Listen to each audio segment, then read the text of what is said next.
questions and answers. Welcome to our May 5th live car shopping strategies. My name is Deshone. I'm known as Deshone the Auto Advisor.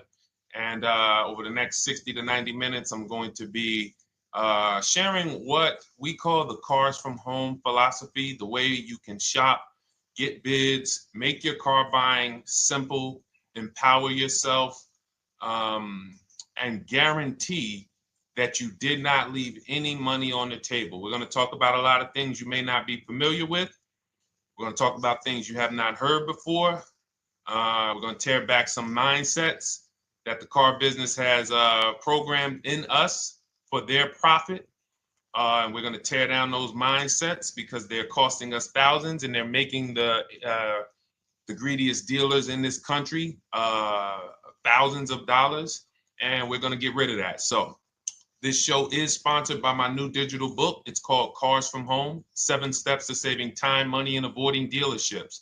So I wrote that book to give you everything I know, everything I learned at Mercedes-Benz, at General Motors, running my own brokerage, and the hundreds of people, thousands now, that we've helped since 2021 to empower themselves in their car purchases. So part of my welcome offer to you is it's normally $97. You can get it for $24. That's my welcome offer for 30 minutes, anytime during the broadcast.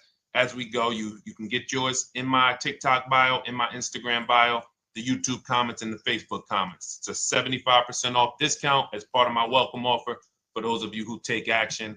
And you'll have everything we teach here for the rest of your life.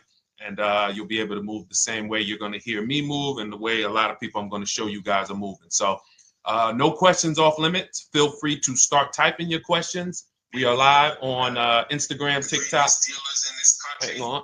I got Instagram up here. My man Dolan is moderating, so we're going to try to pull in every single one of your questions.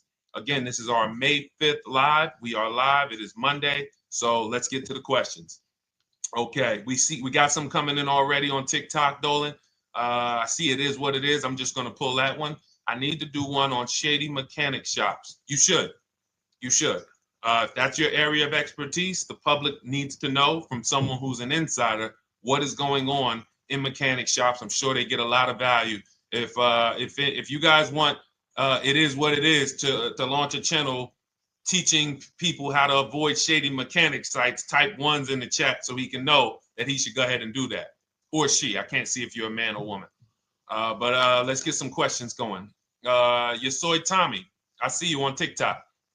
Interested in leasing, but I know I will go over the mileage. I drive a lot. Well, here's what you do. Give you an example. I'm leasing right now. I've never needed more than a 15,000 mile per year lease.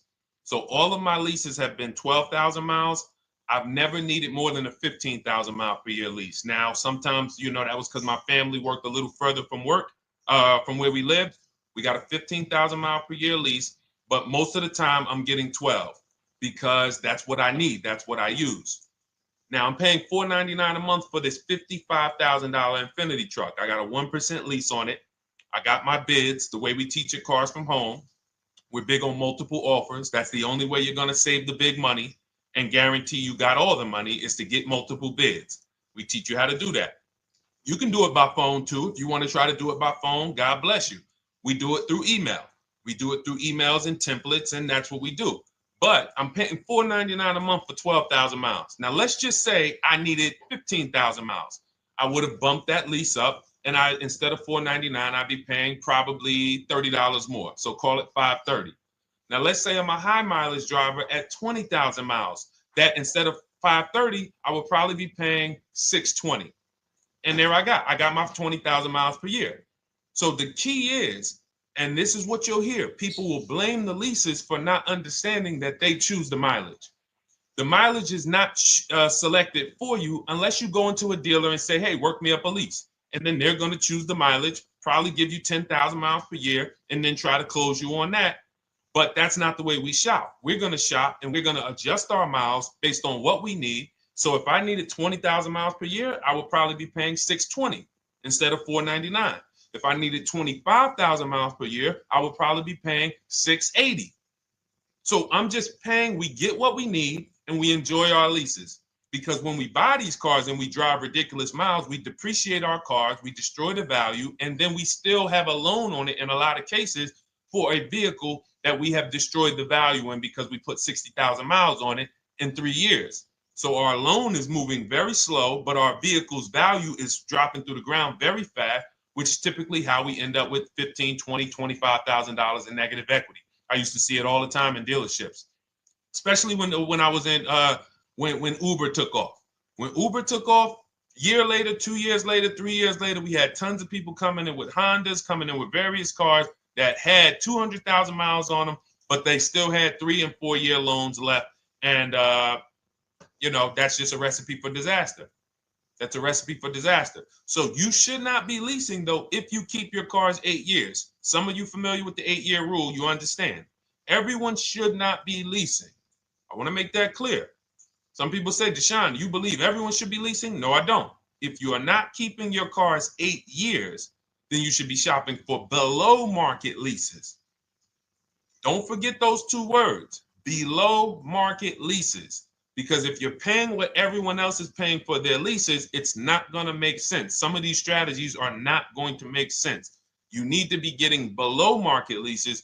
And the way we do that is to comparison shop, get multiple offers from dealers, have them compete for our business, and then we get these leases that no one else can get. Great question. So what if I go over 20,000 miles? What do you recommend doing? You choose your mileage wisely. In my book, I have a section called Choosing Your Mileage Wisely. The whole key with leasing is to scope out the mileage you're going to use, and that's what you shop for. If you know you're going to do 25,000 miles that year, you would do 25,000 miles on your lease. But you don't shop this way. We always shop with 12. A problem with leasing is once again, you go into the dealership, you say, work me up a lease. They're going to work you up what they want. They're going to say, hey, put 5,000 down. Who's had that happen? You go and you look for a lease and they tell you how much money you need to put down. Type me if you've had that happen. And again, welcome to everybody. This is our May 5th live. It's Monday, May 5th. Whether you're watching this today or you're watching this later today, because we will be rerunning this for those who couldn't make the show. Tell your friend they can catch it on our channels. But this is our live show. We're live every single Monday through Thursday at 12 noon. So you'll see people who will go and get blessed transition. You've had this happen. This is what you go in. They work you up a lease. Here, you need 3,000 down. Yeah, you need 3,000 plus your taxes and fees. What do you want to do? So that's them customizing our leases. We never want to do this. We want to customize our lease and run it like this, a template. All your leases you get with, ready? 12,000 miles per year. First month's payment only due at signing. That's it. 12,000 miles per year. First month's payment only due at signing. That is how you shop all of your lease offers, because this allows you to now use the 1% rule, which I didn't create. A lot of lease savvy people know about the 1% rule, where your MSRP, I'm going to just show an example of an MSRP, the price on the window sticker. Every lease is going to be brand new, guys, or either close to it. The price on the window sticker is the price we go by, the MSRP, and we're going to divide our monthly payment into the MSRP. And once we get that, the number, that's going to tell us if we got a 1% lease, if we got a 1.5% lease, if we got a 1.8% lease.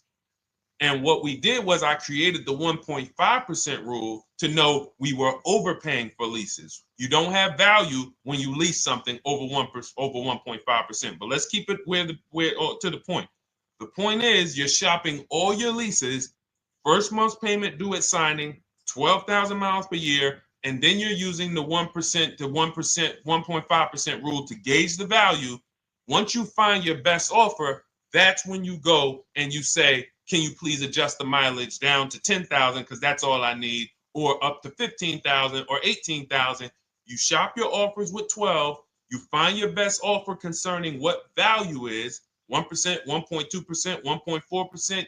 You lock that up, and then you tell them, show me what the payment will be with 20,000 miles per year or 15,000 miles per year.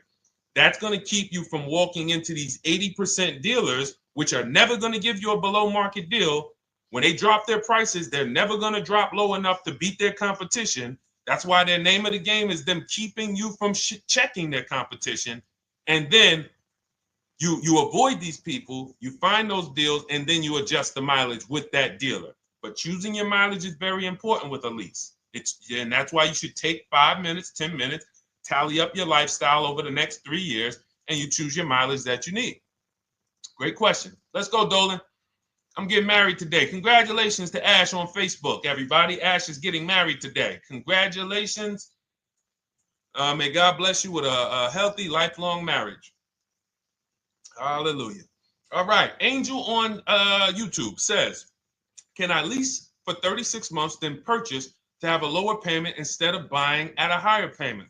Now, what he's asking or she's asking is, I want this new car, but if I buy the new car, then I'm going to have to pay for the new car, in which case it's too unaffordable. So can I lease it first and then buy the difference at the end? Yes, you can. Let's talk about why that's not that financially wise. There are signals, guys, that tell us we are looking at vehicles that are too expensive for us. Signals. Would anyone on here take a 50-year mortgage? Anybody? Anybody? We got some smart people on here. Anybody volunteering for the 50-year mortgage, ladies and gentlemen? Anybody? Come on, somebody.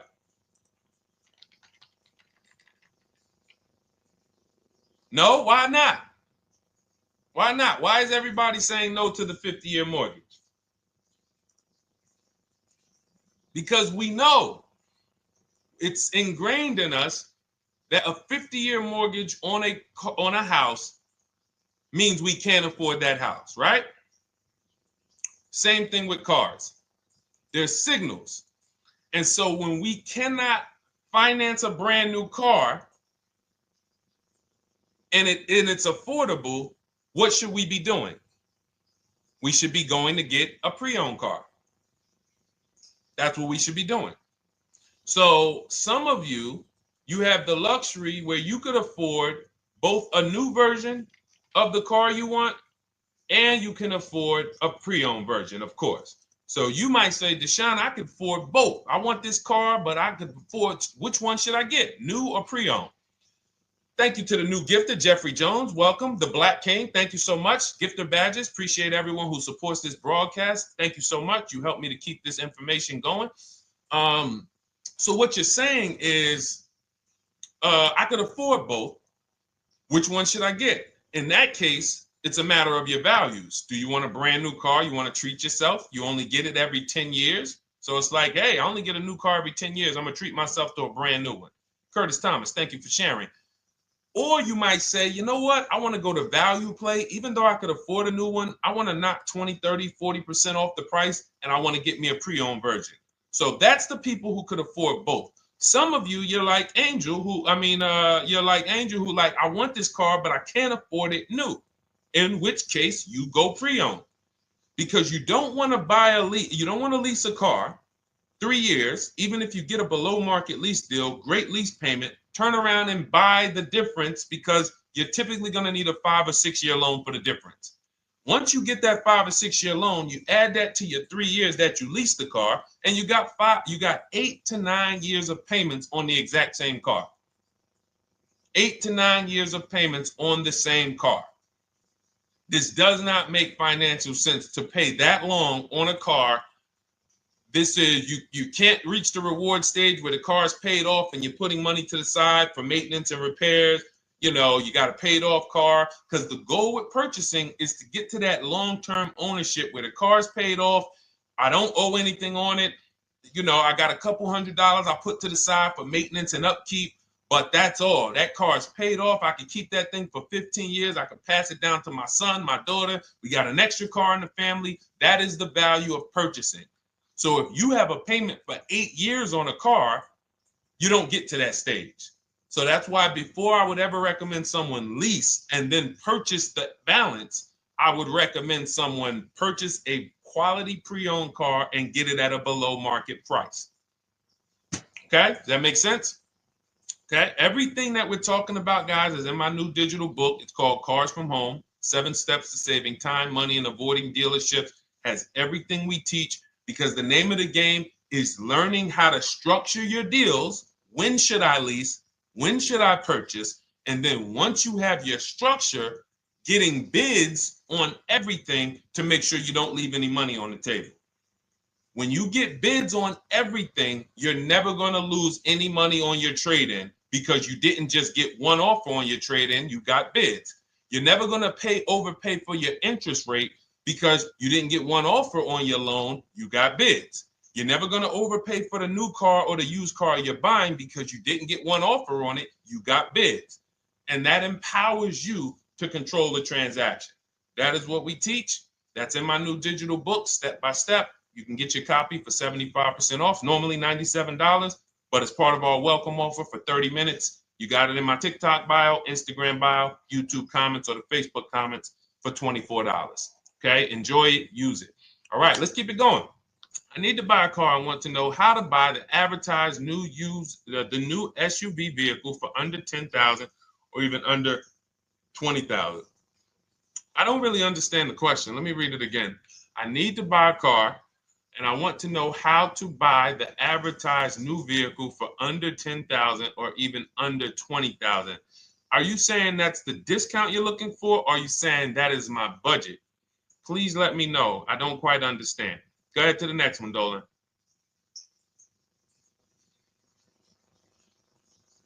All right. If the Carfax report only has service maintenance, is it okay to purchase? Okay, so all right, this is a great question, guys. This is about used cars. Who's going to be shopping for a used car in the next year? Type the letter U. Type the letter U if you're going to be shopping for a used car in the next year.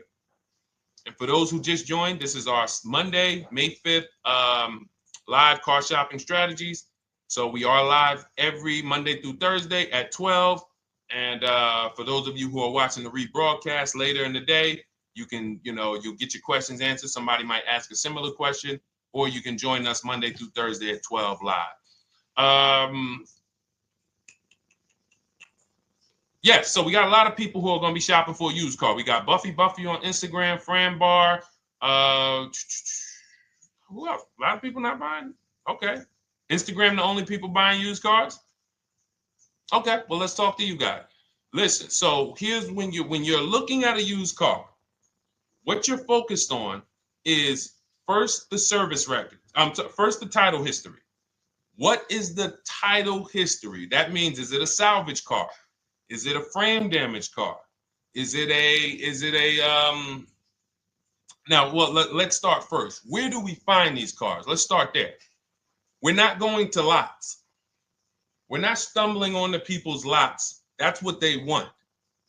We do not want to go through our neighborhoods looking for used cars.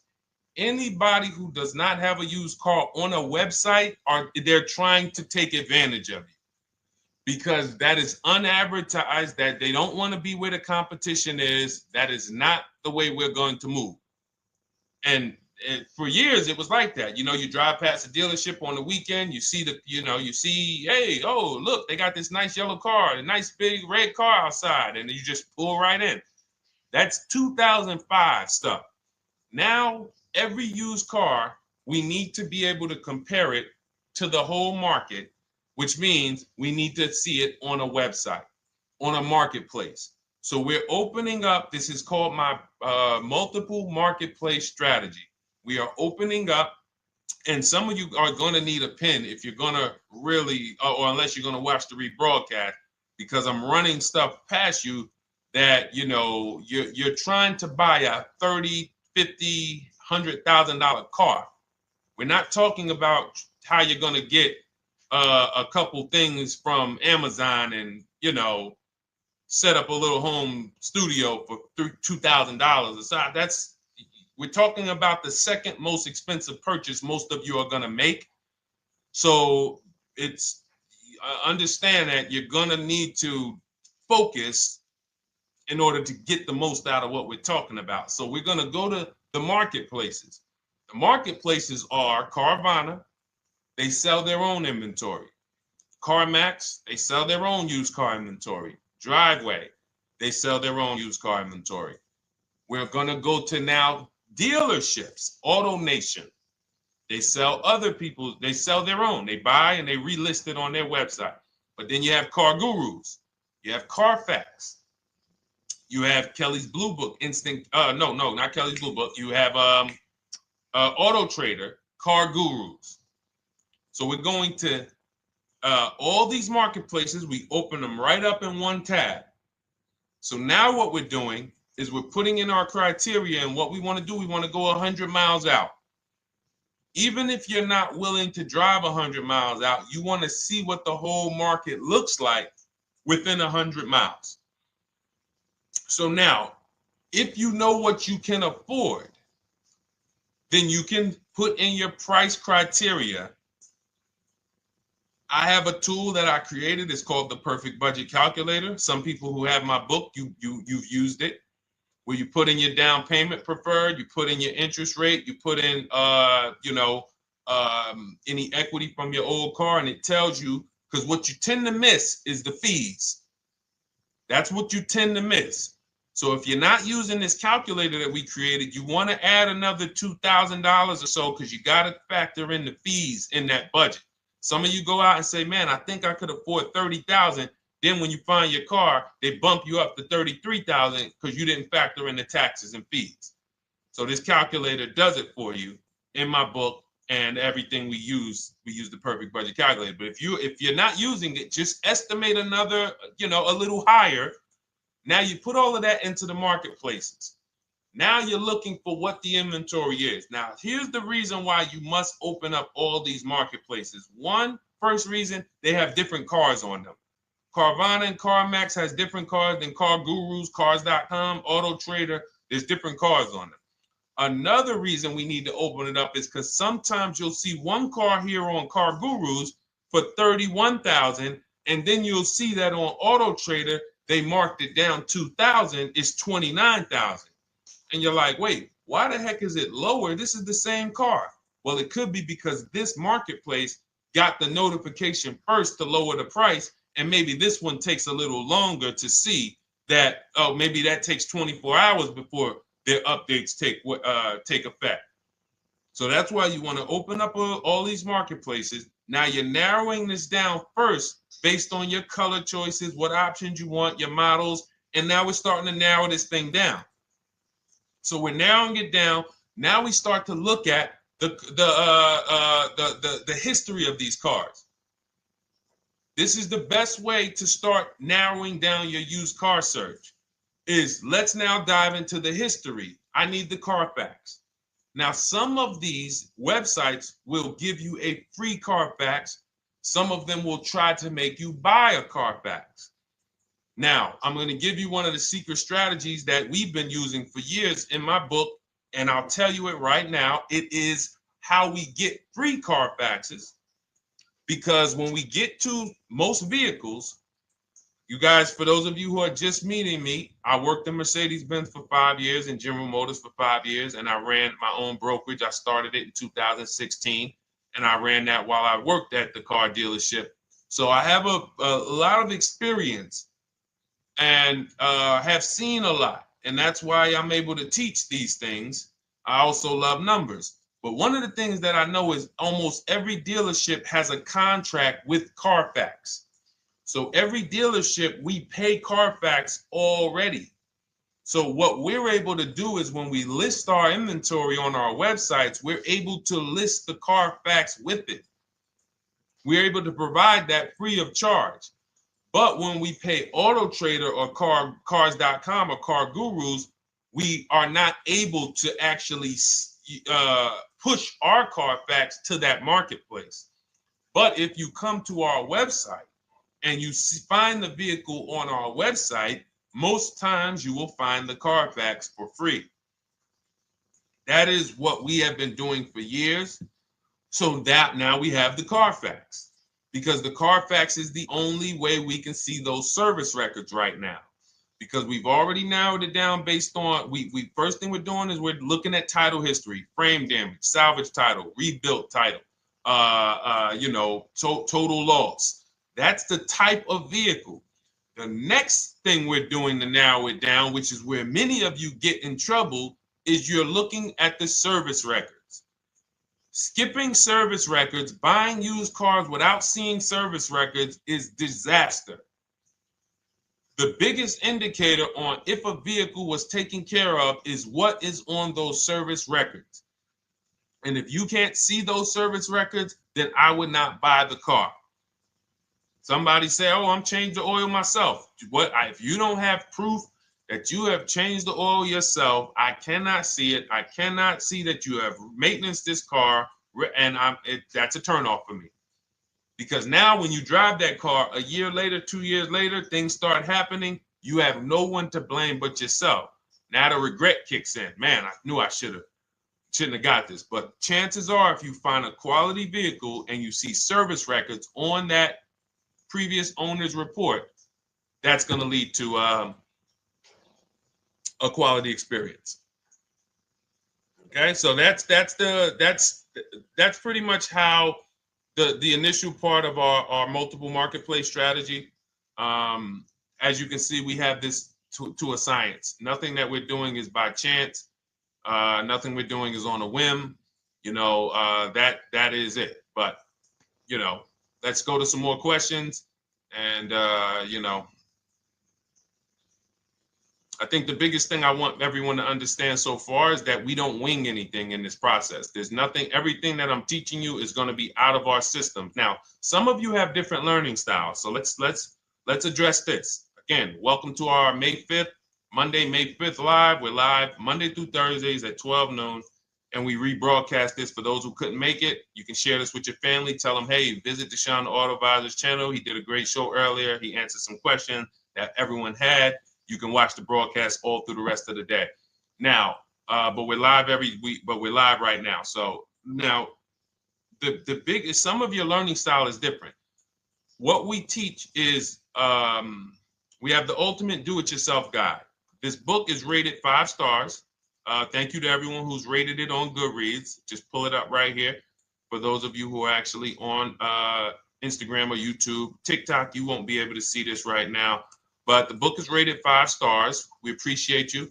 And this is the ultimate do-it-yourself guide, whether you're new cars, used cars, leases, bad credit, how to make banks bid for your financing, high mileage driving. It's all in there, step by step. And it's a digital book, so you don't have to wait for it.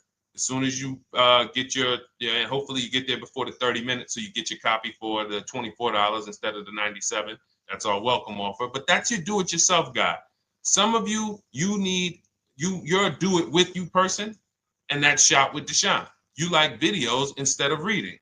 You want coaching. You want support. You want a community. We have 1,600 people in our Facebook group. That's our Shop with Deshone. We've had 2,200, almost 2,300 people come before you. When you see me share people like Zafrina and like Melissa and Sheree, Ken, all of these people who are, they're showing their car deals that they got. Look, took me about 30 days. He went through, past Friday, locked down 2 vehicles, 2 Yukon 2025. Said he dropped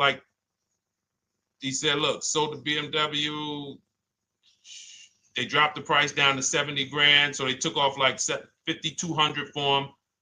These are all people who are in the Shop with Deshone. Their learning style is they prefer videos. They prefer, coaching with me. But again, it's the same information. So I want to be clear. It's just your learning style. So if you are like Deshone, give me the blueprint and I will run this thing. That you're going to be like the people who send, like Marie. Marie just wanted to let you know she got our book. Using the book, I saved over $13,000 off MSRP. Now, here's where the feelings get hurt. And this is not my intention. But some of you have these same vehicles that you're going to see me sharing that our people get. And when you see what they paid for them and what they're getting off of them, you're going to see, wow, I did not get that. I did not get that type of discount. So all of you who have this 2025 GLC coupe fully loaded, she said they took $13,000 off MSRP. She got her bids from home, got my payment to be hundreds lower per month, maintenance included, no money down. We are masters at no money down deals. You should not be putting money into these cars unless you intend to keep them for 10 years and you got a great price already. You got a huge discount already. You should not be putting money into these cars. I have never done more than $1,500 out of my pocket for any lease. And when my car that I bought, I put money down on that because I bought it to keep it. But everything else, we are shopping with no money down. So you're going to see that a lot. So again, depending on your learning style, you can head to my bios and to the comment sections, open the Cars from Home Toolkit, Shop with Deshone might be right for you. I don't care how you get the information as long as you are saving the money. I don't care. If you could do it with a $24 book, do it with the book. I would rather you say, man, this guy Deshone helped me. I bought his book. I got it on the sale because he did the welcome offer for $24. And man, I done got 4, 5, 6 cars using this thing. And all I paid was $24. Congratulations. I will celebrate that. I wish that for everyone, but that's not everyone's learning style. So, okay, Dolan, let's keep it going. I'm sure we got a lot more questions coming in. Molly from Facebook, great to see you. Needed to be here. Well, I'm glad. I just ordered a new vehicle last week, expected to arrive in 3 months. I need a breakdown of how to get out if the options they want, get out of the options they want to the MSRP. Well, first of all, what you want to do is you want to get bids now. You do not want to wait. Those of you, she's ordered a car. She's scheduled to be here in 3 months, and she has not locked in her pricing. Now, the reason when we order a car, we are always getting our bids first because the closer your car comes to arrival, the less leverage you have. They know once that car comes in there, she's been waiting for 3 months. She is not going to want to walk away from this car. She is not going to want to do this all over again. And they're going to probably take a shot and say, or if you look for a discount at that point, you probably are going to be like, no, I'm sorry, we can't give it to you. So what we're going to do is we have to now send that request out. Now, there's 2 ways for you guys to do this, whether you're leasing or purchasing new cars. 2 ways for you to do this. You can do it your way, which is calling around. Calling around, not going into dealers, calling around, ask for sales managers, try to get yourself at least 5 offers. Because the only way you're going to see how overpriced the offers are is to actually get multiple offers. So I'll give you an example. I'm showing you guys on the screen what a market report looks like. So we also have a division. We shop for people's new cars and their leases if they have good credit. So when you see, oh, I tried to pull it up. It's not loading. So what you're going to see, and some of you who've used our stuff, you can testify to this. There is a huge spread between the best price and the worst price. Huge spread. So in order for you to know you actually got the best price, you need to see 4 other offers that are higher. I'm going to say that again. Thank you to all the gifters on TikTok. Thank you, Jeffrey Jones. Appreciate it. You need to see other offers that are higher. So let's go back to my car. This dealer who won the bid for my Infinity truck saved me over $8,000. Now, he said to me when I was making the deal with him, he said he knew that I was not going to find a better offer because he had used a special coupon he had to apply towards the deal. He needed the deal that month, and that's why he won the bid.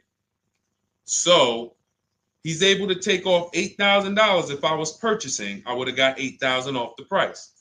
But I leased it, so my lease payment was $499 a month with $1,270 down total. And $1,270, $499 of that was my first payment. So every other offer that I got, $560, $605, $640, $700, $750. That's how you know you did it right. If you don't have a bunch of the 80%, we call them. This is the 80%. Some of you have heard me say we don't negotiate with dealers with fake fees. It's a losing battle because even when they take off all the fees, they're still super high. I'm going back and forth by email. So if you're using what we teach, you're taking minutes out of your day. You're going back and forth with email. We close deals in 60 to 90 minutes. I'm not inviting anyone to car college. 60 to 90 minutes of emails back and forth. Next thing you know, we're closing a deal. But you're going to see, even after back and forth and telling the dealers through email, you can do it by phone. Hey, I'm shopping other dealers. Please make me your best offer. I have all the templates written. So when you're using our stuff, you don't even have to wonder what you're going to say. You just copy and paste our template. But even after that, you're going to see, wait, these people are still giving me super high prices, even though I told them I'm shopping, even though I told them I'm serious, I could buy the car right now, even though I gave them every single thing I need to give them to get an offer, they're still $150 a month higher than my best offer. That's going to prove to you that they are the 80%. They are not coming down. When they say this is our best deal to their customers walking inside, they're not lying. It is their best deal. It is not the best deal. It is their best deal. Their competition's best deal will blow their best deal away.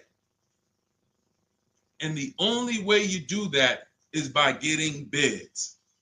So that's what you need to do, Molly. Take exactly what you're looking for. If you want to call around, call some sales managers and say, hey, listen, this is what I'm looking for. I put in an order, but I'm not dead set on the price yet. Haven't really gotten, I want someone to lock in a price for me. And hopefully you're purchasing, because if you're leasing, it's tough, because once that lease comes in, you do not know what the lease program is going to be. So if the lease program is bad, then you could find yourself jammed up. Now, here's what we try to do to prevent that. It's not always possible. Here's what we try to do. Once you have found the best dealer who's won the bid, now what you're going to do is say, based on this price that you're selling me the car for, can you give me a lease estimate now? So let's say I'm ordering this Infiniti. I shop around, I find a dealer who says, all right, Deshone, I'll place the order. I'll take $6,000 off list price for you if you do the business with me. Perfect. Can you give me a lease quote based on that now? I know this is not the vehicle. My vehicle's coming, but can I get some type of an estimate of what it would be? And then I look at that, and if it's affordable, now I place my order. But I'm not placing an order for a lease blind, not knowing what my payment's going to be when that car gets here. Okay? Does that make sense? I know I may be typing, this is heavy. That's why I told you guys, when you're here with us in car buying, below market car buying strategies, this is like short 60 to 90 minute master classes.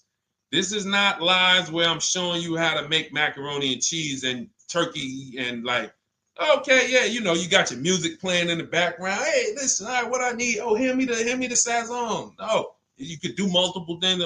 This is heavy finance talk for 60 to 90 minutes, and it will change your life.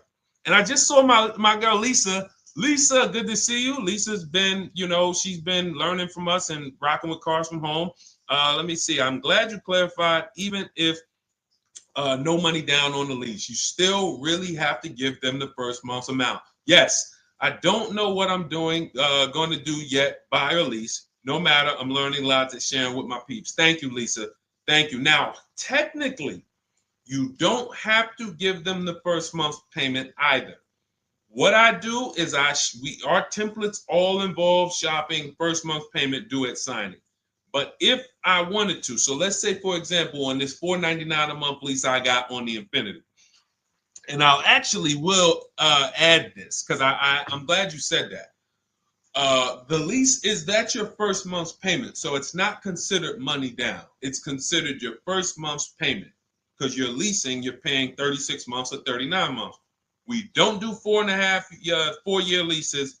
We don't even do 3.5-year leases in most cases. We're not doing it. It's 36 months, 39 months. And if they have a really, really good program for 2 years, they will tell us about it.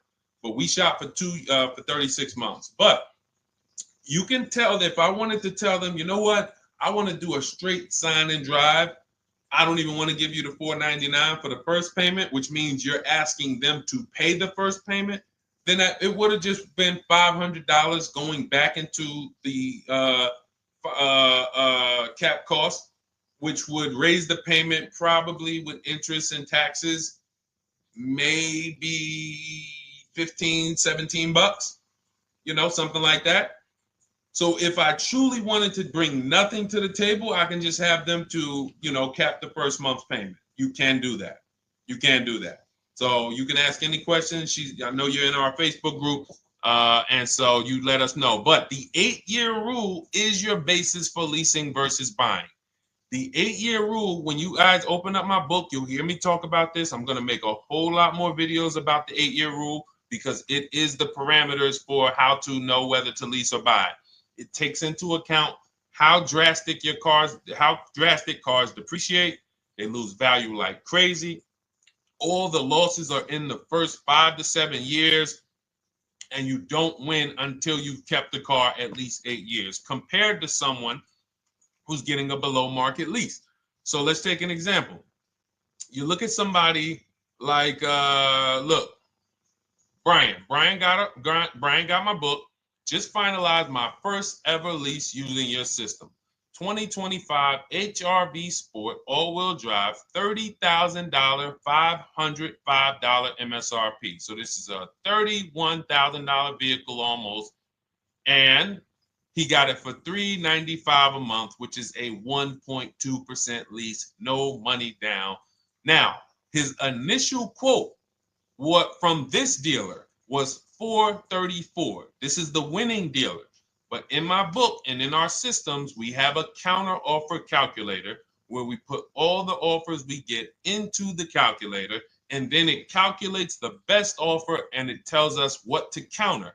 So his initial quote was $434. He countered with the calculator and ended up closing his deal at $395.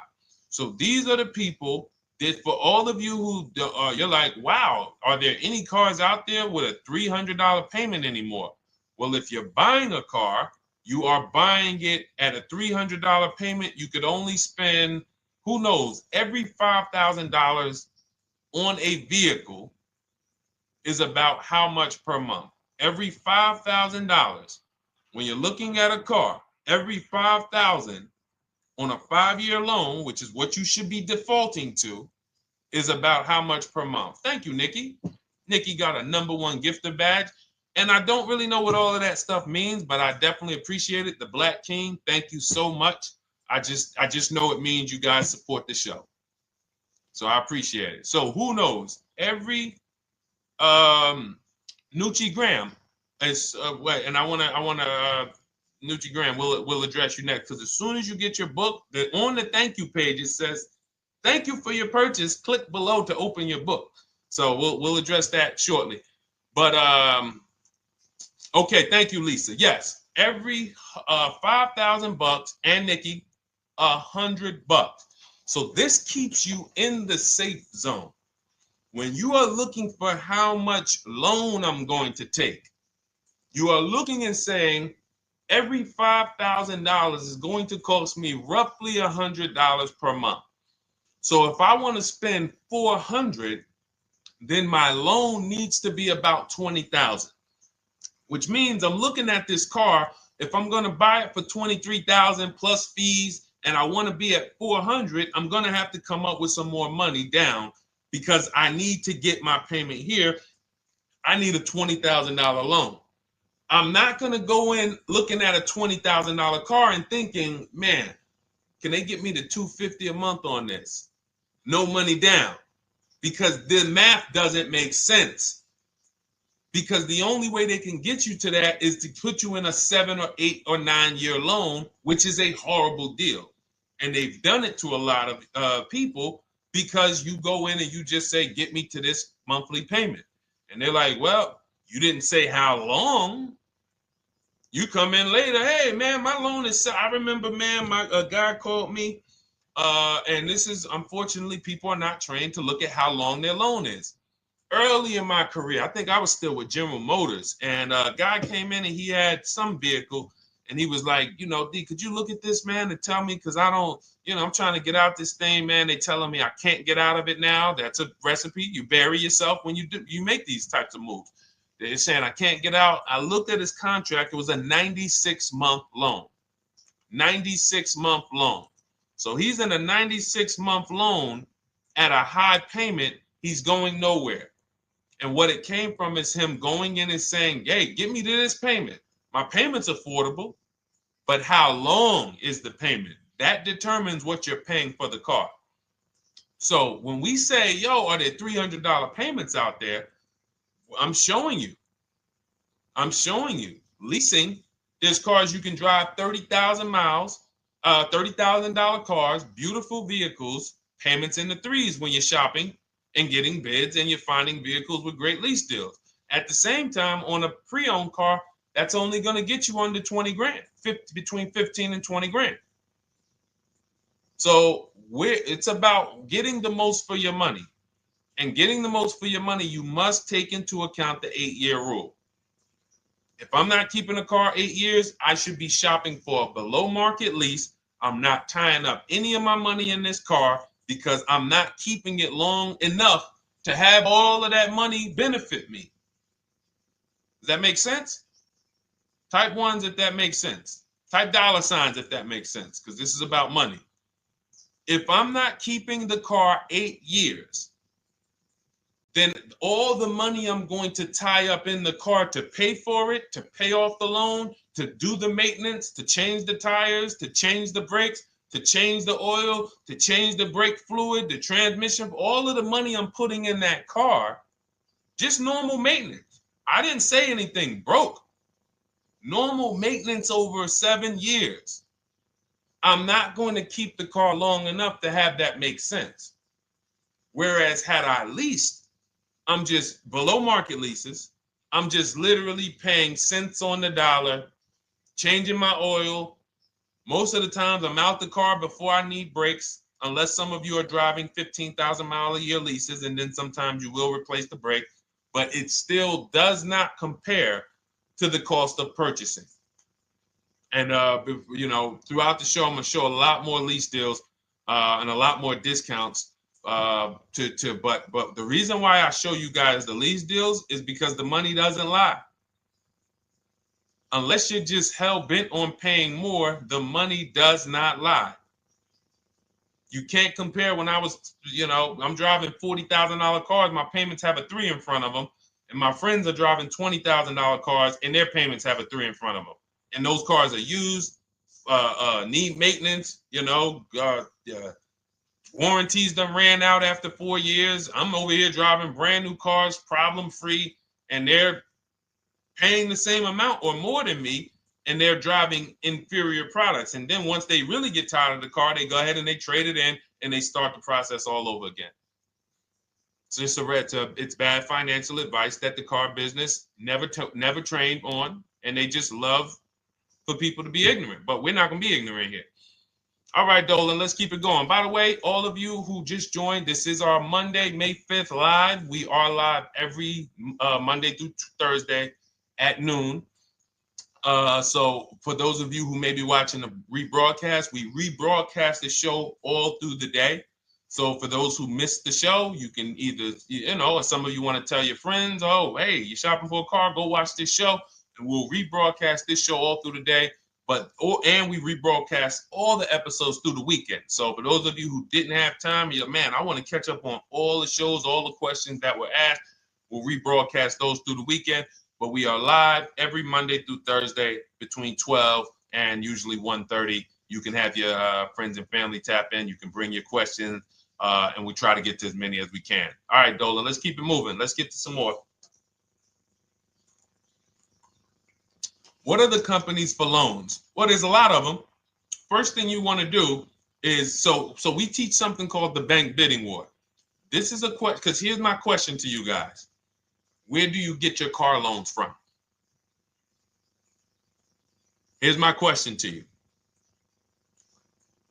And I'm going to tell you how we should change the answer, because I know what some of your answers are going to be.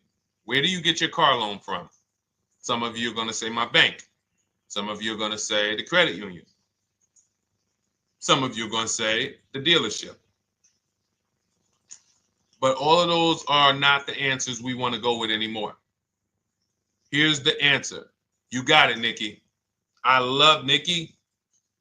Whoever gives me the best rate. That is going to be the answer moving forward. If you're using what we're teaching, that's your answer. Whoever gives me the best rate. What, in other words, whoever wins the bid. So what we're doing is we are not just going to our credit union and having them run our credit, give us a rate, and now we going out and we're shopping with a check in hand and we're shopping with our back against the wall because the bank says, well, hey, you know, your pre-approval expires May 17th, so you hurry up and find a car or you're going to have to come back and run your credit again. Now we're over here and our bank is putting our back against the wall. That's ridiculous. So what we do is we use what you should do is you should look at the average interest rate. If you have average credit, look at the average interest rate, and then you use that to budget. Again, I have a calculator that we invented. It's a proprietary calculator. You can't find it on Google. It's in my book. It's in our course, Shop with Deshone, in our checklist, our video checklist. This is stuff that, again, we don't, if you notice stuff that I teach, it's not anywhere. Deshone, why can't I find an 8-year rule on YouTube? It's because it's Cars from Home. We created it. I can't find the 1.5% rule. No one else teaches that because it's our intellectual property. We created it. I don't mind people saying it, but they need to understand we didn't find this stuff. We created the stuff. So calculators, we invented them. So this calculator you take this interest rate, but even if you want to use a standard payment estimator calculator, you can take just what I said. Remember, add a little bit more for the fees, because that's what you're not taking into account. The fees, the taxes, and that's where we get in trouble. My calculator, our perfect budget calculator, does that for you. So now you want to look at the average interest rate. Type in average rates for cars. Use that for your budget, just so you can know about how much car I can go and get. So between what I told you about the $5,000 being $100 a month, and that last part about, adding a little bit more and using the average interest rate, you should have a good gauge on a range of car to go and shop for. Now, once you now shop your market, whether you're shopping new or whether you're shopping pre-owned, once you find no one's touched your credit till now. No one has touched your credit with a hard pull, especially not. We do not, in order for this to work, like what Nikki is saying, where you're only giving your business to the bank or credit union that gives you the lowest APR. In order for this to work and for you to be able to shop freely, no pressure, you need to make sure you don't let anyone run your credit with a hard pull before you find your best deal on a car. Soft credit pulls, estimates of budgeting, the way I just said. Now, you go out, you find your car, whether it takes you a week or a month or 3 months. Bang, I found my car now. You lock the car up, put it under contract, you leave your deposit. You never, ever.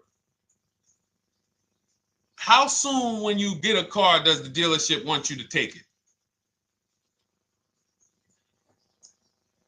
I like asking questions like this because we can prove how predictable most of the car business is.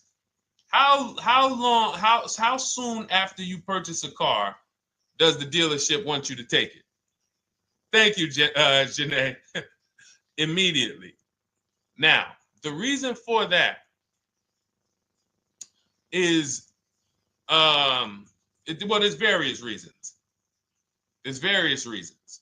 Right then and there, Molly, yes. But what I want you guys to focus on is what you lose by taking it right then and there. You lose the ability to shop the interest rates. And shopping the interest rates is very important because you'll always wonder, could I have gotten a better rate? So what you do is you lock the car up, you let them know, hey, I'm going to go home, just give me my, let me get my paperwork so I know exactly how much I need to tell my bank. And here's the key, if you guys can beat what my bank or credit union gets says, then I'll give you the loan. See, some people think that I teach don't let the dealerships compete. I never teach that. What I teach is don't let the dealerships be your first offer ever. They are always your last offer, and they're competing against other offers that you got. So now you're going home, your car's waiting, you're going to see what your bank, your credit union can do, and then you go online. You can go right online. Auto loans online, auto financing online. Let all of these banks and credit unions access your credit now with the hard pull, because there is an article that Experian did, and you can find it on almost any credit bureau, wrote an article on rate shopping. They allow you to have multiple lenders compete for your business within a small period of time. They say the window is 14 to 45 days. So if the window is 14 to 45 days, how quick do y'all think I want you to do it? If the window says, because that's a big window, as long as you shop within that window, at the end, those multiple inquiries will have the same weight on your score as one inquiry, because it looks as if you were shopping and you were doing your due diligence. Thank you, Greg, Sheila, with these gifter badges. I don't know. It's like a nice. I appreciate it, Glendale. Thank you. So with these, when these banks are competing, what you're trying to do is say, everyone here on my end, we call this the bank bidding war. This is round two. Round two is you are bringing your car home. I'm sorry, you are at home. You're going online. You're calling your bank. You're calling your credit union. If you have one, you're going online. This will take you literally one day, not even. This maybe take you an hour. Because if they say that the window to shop is between 14 and 45 days, I want you to do it in 24 hours. We want all the competition in 24 hours. Because that guarantees we are way within the window. They're going to look and see, wow, this person bought a car. They had multiple lenders competing in a small period of time. They're not out here just letting people run their credit over, every week. Some new banks running their credit. So now you call the dealership afterwards. You say, hey, the best offer I got was from such and such credit union or such and such bank. If you guys can beat it, I'll give you the business. You allow the dealer to now shop you to their banks. In which case, they're going to call you and say, hey, good news, we got you a better rate. Or, hey, good news, we couldn't beat the rate, but we can match it. In which case, they save you the time, they save you the paperwork. Or they're going to say, hey, listen, that's a great rate you got. We can't beat that. None of my banks can beat it. And in which case, we guarantee all around we got the best rate, which is the goal we're looking for. As Nikki said, I'm only giving my business to who gave me the best rate. That is the bank bidding war. So when you get your digital book, Cars from Home, you'll get that in writing. We also have it in our Shop with Deshone video checklist for those of you who are more do-it-with-me types. Again, we're all about your learning style. And some of you just like, Deshone, I see you. Can you shop for us? What are these? I'm seeing a lot of you guys shop for people, new cars, new cars, leases only. And you have to have good credit. Your FICO scores need to be over 670, all of them. But if you don't, again, same result. We've been helping people get these results since 2021. And again, I am all about speed. These are short videos. The book is boom, action steps, action, action, action, action. I'm not trying to teach you everything about cars. I'm trying to walk you through a path, a 7-step path to get to the result you want all the time. Okay, I'm not taking you to car college. You're not going into the car business. You just need to know how to get the best deal. And that's what it's about, step by step. Okay, but for those of you who are just coming on, this whole show is sponsored by my new digital book. It's called Cars from Home, 7 Steps to Saving Time, Money, and Avoiding Dealerships. It's a digital book. Everything we teach about new cars, used cars, leases, below market financing, high mileage driving tips, bad credit tips for those of you who have your credit is not going to qualify you for everything else we're talking about. You need specific strategy. We have that specifically for people with bad credit inside my book and inside Shop with Deshone. So that's why I never believe in one size fits all car buying advice, because all of you are in different situations. So how does somebody look saying, you all should do this? We're all in a different situation. I have a trade-in. He doesn't. He has a lease that's coming due. He doesn't. Oh, he has a lease that's coming due. He has equity in it. We need to help him get that equity out. He has a lease. It has an equity, but it has a third-party restriction. We can't talk to people the same. That's why everything we do is custom and letting you know, no matter what your situation is, it's very common to us. Very, very common. So, all right, let's keep it going. We got some more time, Dolan. Pull them up. More questions. All right, yeah, I see we got a couple more coming in on TikTok. How do I get the book? Well, the book is in my TikTok bio. In my Instagram bio, there's a website there. It's Cars from Home Toolkit. And then you'll see the welcome special for $24. So the book is normally $97, but as part of our welcome special, you got 30 minutes to get yours for $24. So you won't pay the $94. You get 75% off. We also have a link for you guys on Facebook and YouTube in the comment section so you can get your copy. And if you're going to spend a couple more minutes with us, I would appreciate if you share the broadcast with one person that you care about, so that can help. We can help get this information out, and we can help change lives. If you didn't receive your ebook, well, first of all, as soon as you purchase your book, you're going to see a thank you page. It says thank you. Screenshot this page, and then it says below, click the link below to open your book. So you actually get the link to open it as soon as you make the purchase. And then I say I also emailed you a copy. So sometimes people type their email in, one letter's wrong.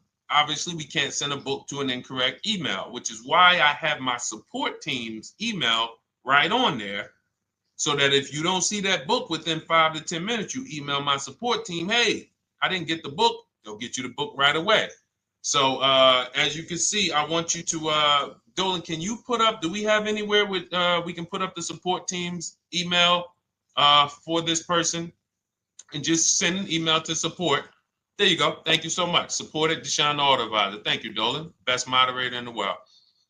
All right, so shoot them an email. Just let them know. Give them your first and last name, and they'll check the record, make sure that we have a purchase from you, and they'll send you your book right away, so you can dig right into it. Okay? All right, let's keep it. We work with clients all around the country. What I'll start doing, I wanted to bring some on here today, but I can't load them up. The system is showing an error.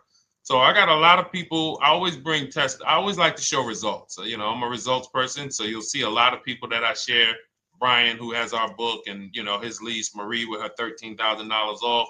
All of these people made deals from home. They were not in a dealership negotiating this. You got, look, Frank, I bought your book, used your system, and just closed my deal and have positive results to report.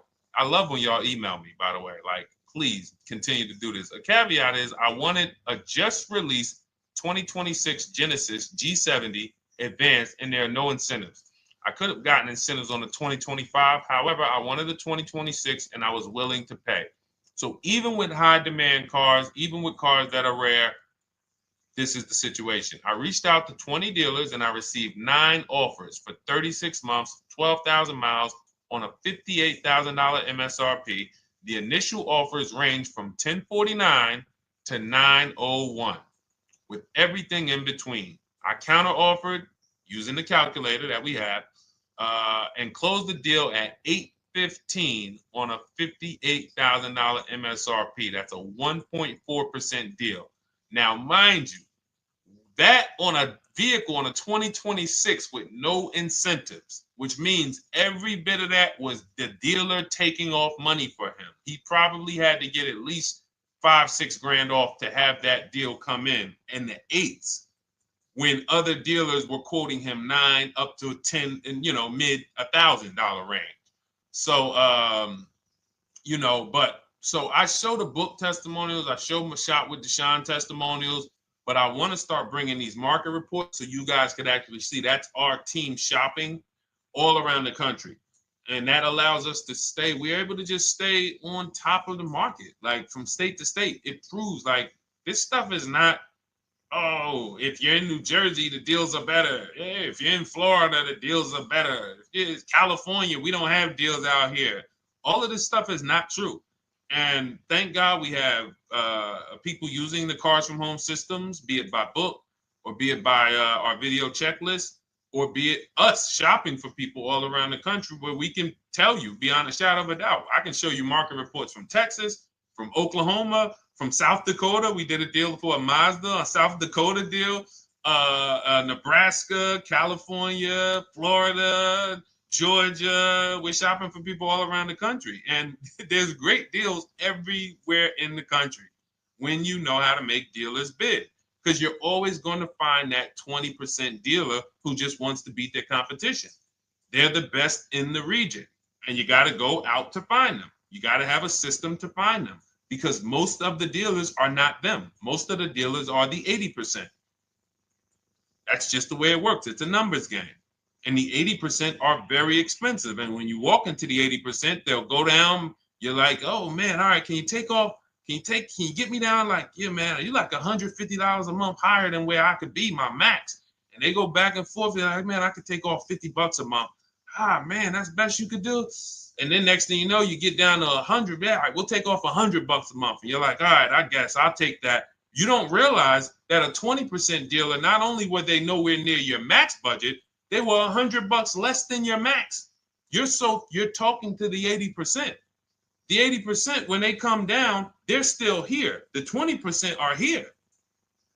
So you're over here with an 80% dealer walking into these dealers. 8 out of 10 dealers over here are 80% dealers. So y'all talking them down like this, and y'all thinking we winning. Oh, I talked them down to this. Meanwhile, the 20% dealers are here.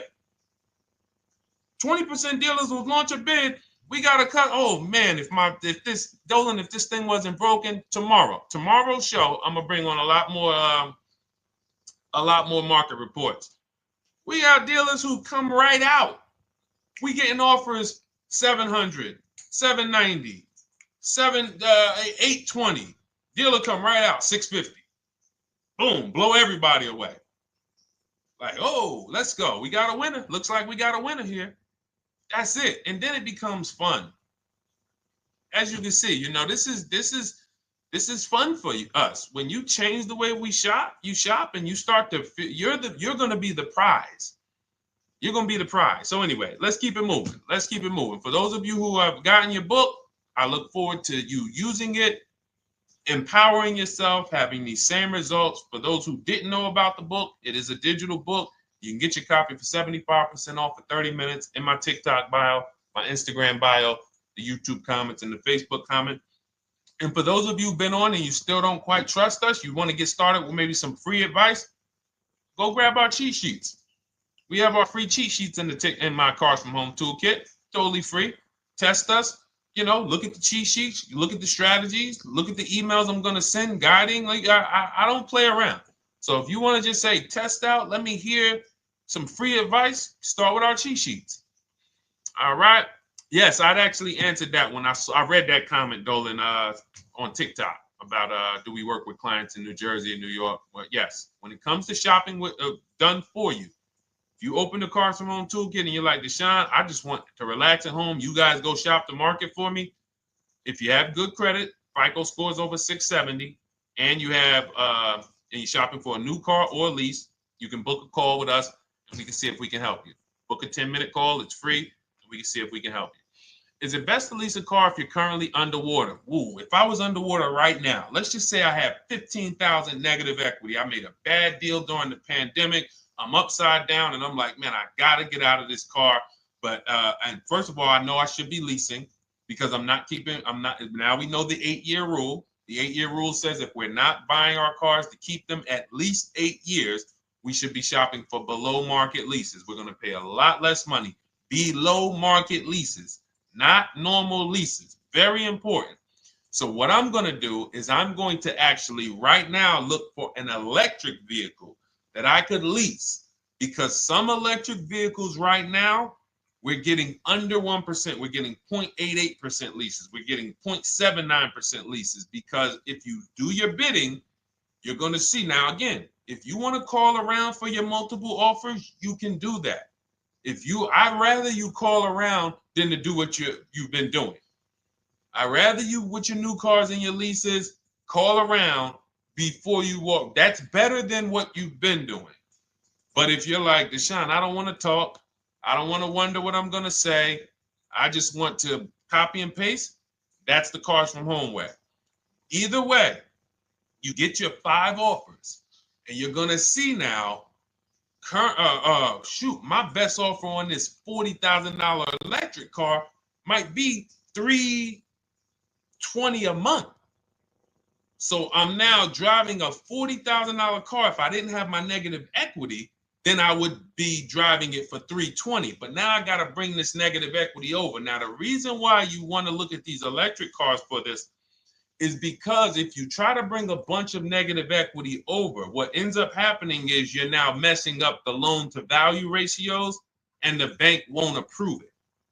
So you might go in and look at a $40,000 car, and now you bring this 15 grand of negative equity, and the bank is saying, we're not going to loan $55,000 on a $40,000 car. We're not doing that. So that's when they'll say, some of you may have heard this before, you have to put money down. They'll say, we can't get you approved unless you can put $3,000 down, $5,000 down. You have too much negative equity, and the bank is not going to approve it all. But when you get your bids on some of these electric cars, you're going to get $10,000, $15,000 off. And this is specifically what I would be looking for. I would be looking for the electric vehicle that when I get my bids, I'm saving 15 to 18 to 20 grand off. And if you guys don't think that's possible, you haven't been here for long. You know, this is Milligan. She bought her Mercedes EQE last year. She literally, MSRP of her car was $79,245. She got almost $30,000 off the vehicle. Almost $30,000 off the vehicle. $51,359 is her price. $79,000 vehicle. She got it after rebates, after discounts, after everything. $51,359. So you take a vehicle that you can get a huge amount of money off, then you bring your negative equity over. So now that payment goes from $320. Yes, it might go up to $575 or $600 even. But I know I'm in a nice car now. I'm in a brand new car, and after 3 years, I'm done with that negative equity. So that's what I would be doing. And if God forbid the car gets totaled while you're driving, you're out of the negative equity in a lease. So if I rolled that negative equity, 15 grand over to this car, now I'm driving it. Boom. All right, I got this electric car. I'm out of the negative equity. I got a good value. I'm in a $40,000 car. My payment is affordable. Now I'm driving. Oh, shoot, car gets totaled. I'm out. I can go get me another car now. I can go and get the same exact car, but I can get it for $320 now. So, you know, that actually is the reason why people commit insurance fraud and total their cars or get them stolen intentionally. But no, that's just something to keep in mind. Something to keep in mind. Because most of you, when you start leasing, you're going to see that was my reason for negative equity.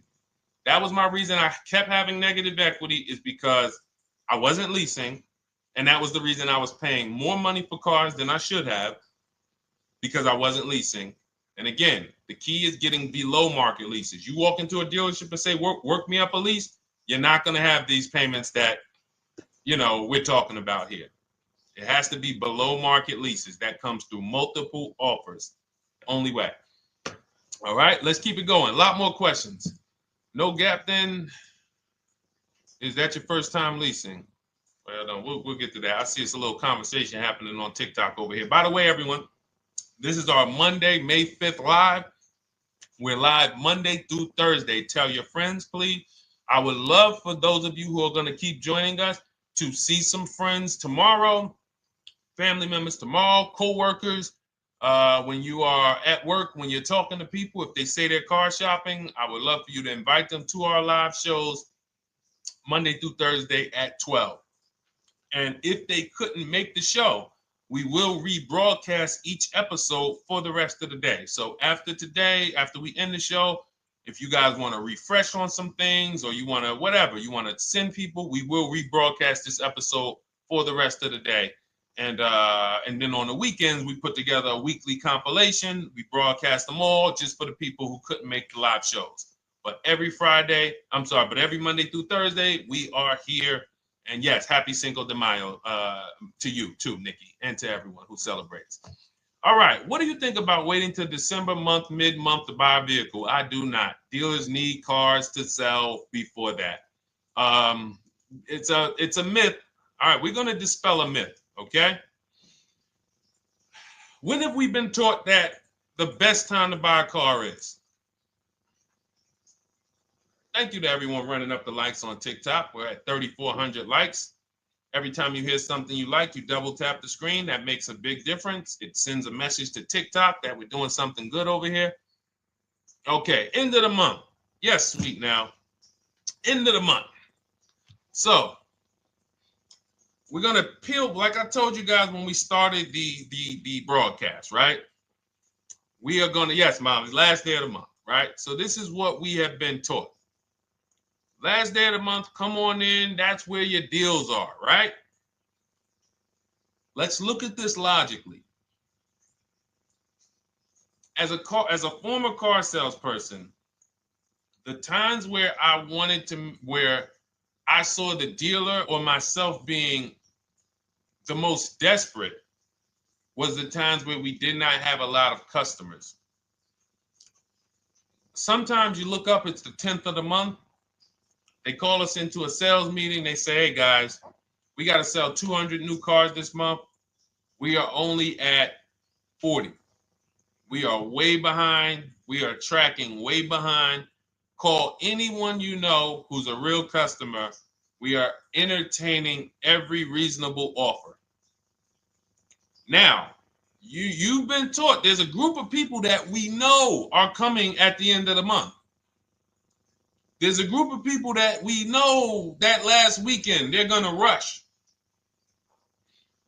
But there's no desperation there from us because we know they're coming. So we look and say, I'm much more desperate at various times throughout the month than I will be at the end of the month. Because think about it. Every time you go into the dealership at the end of the month, is it dead or busy?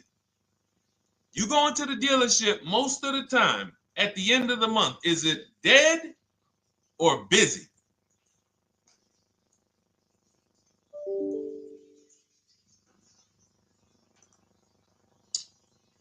Thank you. It's a zoo. It's a zoo. Customers everywhere. That means all the car salesmen are not worried about making a deal. In fact, they're looking at you and saying, hey, Molly, thank you. Listen, I know you, look, I know the payment's $780 a month. I know you said you wanted to be at $499, but, we've been going back and forth. Can you work your way up, get closer to the $780? Because they know now we can take a shot. Because we have some other customers behind you, Molly. Did you see the people walking out? These people just walked out. They're mad. We don't have enough salesmen here. We got people waiting 40 minutes to speak with somebody. Do you think you're getting the best deal when that's the energy? Yes or no? Let's just be honest here. See, you might forget some of the lessons that we teach if you don't have our books and if you're not in our video checklist and coaching. You might forget some of the lessons, but hopefully you won't forget the stories. So you walk in the dealership at the end of the month, the place is a zoo. It's people everywhere. They're ringing bells. They got the big clown, donuts around. Hey, you want a donut? Do we think there's desperation? Thank you, Sheila. Thank you, Molly. There's no desperation here. And they don't magically wait till the end of every month to hit their numbers. Some dealers hit their numbers at the 25th of the month. Numbers are hit. We still got people coming in end of the month. So What we want to do to answer the question is we want to be positioned. What I like you to do, for those of you who are in an emergency situation, you need a car in a week, in 2 weeks, that's fine. Everything we teach can guide you. We've had people who got their cars in 3 days. Like that's not something that is let's see. This is my second go around, much easier, more relaxing experience. Calculator definitely helps. Turned in my CRV, got a 2022 Marcus, some dealers wouldn't do. Somebody, I wanted to read you somebody who got their car in like 3 days, 5 days. That's normal. Again, like I said, we're not taking you to car college here. Like you know, our step-by-step programs can get you to your cars in less than a week, 90 minutes. But you don't want all your car shopping to be emergencies, because here's where you want to be. You want to be able to say no for up to 3 months. Reason is, there's a group of people that walk into the dealerships. They're there right now. They're desperate. They're giving off desperate energy. They can't say no. They back themselves into a corner for whatever reason. If their leases are up, maybe they don't know you can get an extension. If your lease is up this month, you can call. You can get yourself an extension for 1 month. Some leases will be extended up to 3 months, up to 6 months. Those of you who have cars and you're like, Deshone, I'm shopping for a new car, but I don't need it. I just, my car still got some life to it, but, I want to look for something new. This is a position of power to be in. This is where you want to be. You want to be able to say to yourself, all right, let me look at the offers this month in May. All right, I'm going to follow up next month because the offers change. The used car market changes. The lease prices change. The dealer desperation, it changes. I'm not letting tariffs push me into doing something and making a bad deal. I'm not doing it. I'm not worried about tariffs coming, because there's going to be deals no matter what. If the prices of the new cars go up, what happens to the prices of our used cars that we're going to be selling? See, that's how we really won during COVID. Some people who've been with me since 2021, that's how we were winning. My man John Shaw, he was one of the first people. David Isaacs came in, got his BMW. Yes, the lease prices were slightly higher back then. We were still getting under 1.5. We were still getting 1.4. John got a 1.2 on a Jeep Wrangler, but we were selling our old cars for 8, 10, 12 grand more than they would be worth today. So even if the new car market goes up, we know how to maximize the prices of the cars we're getting rid of, and we're going to offset it.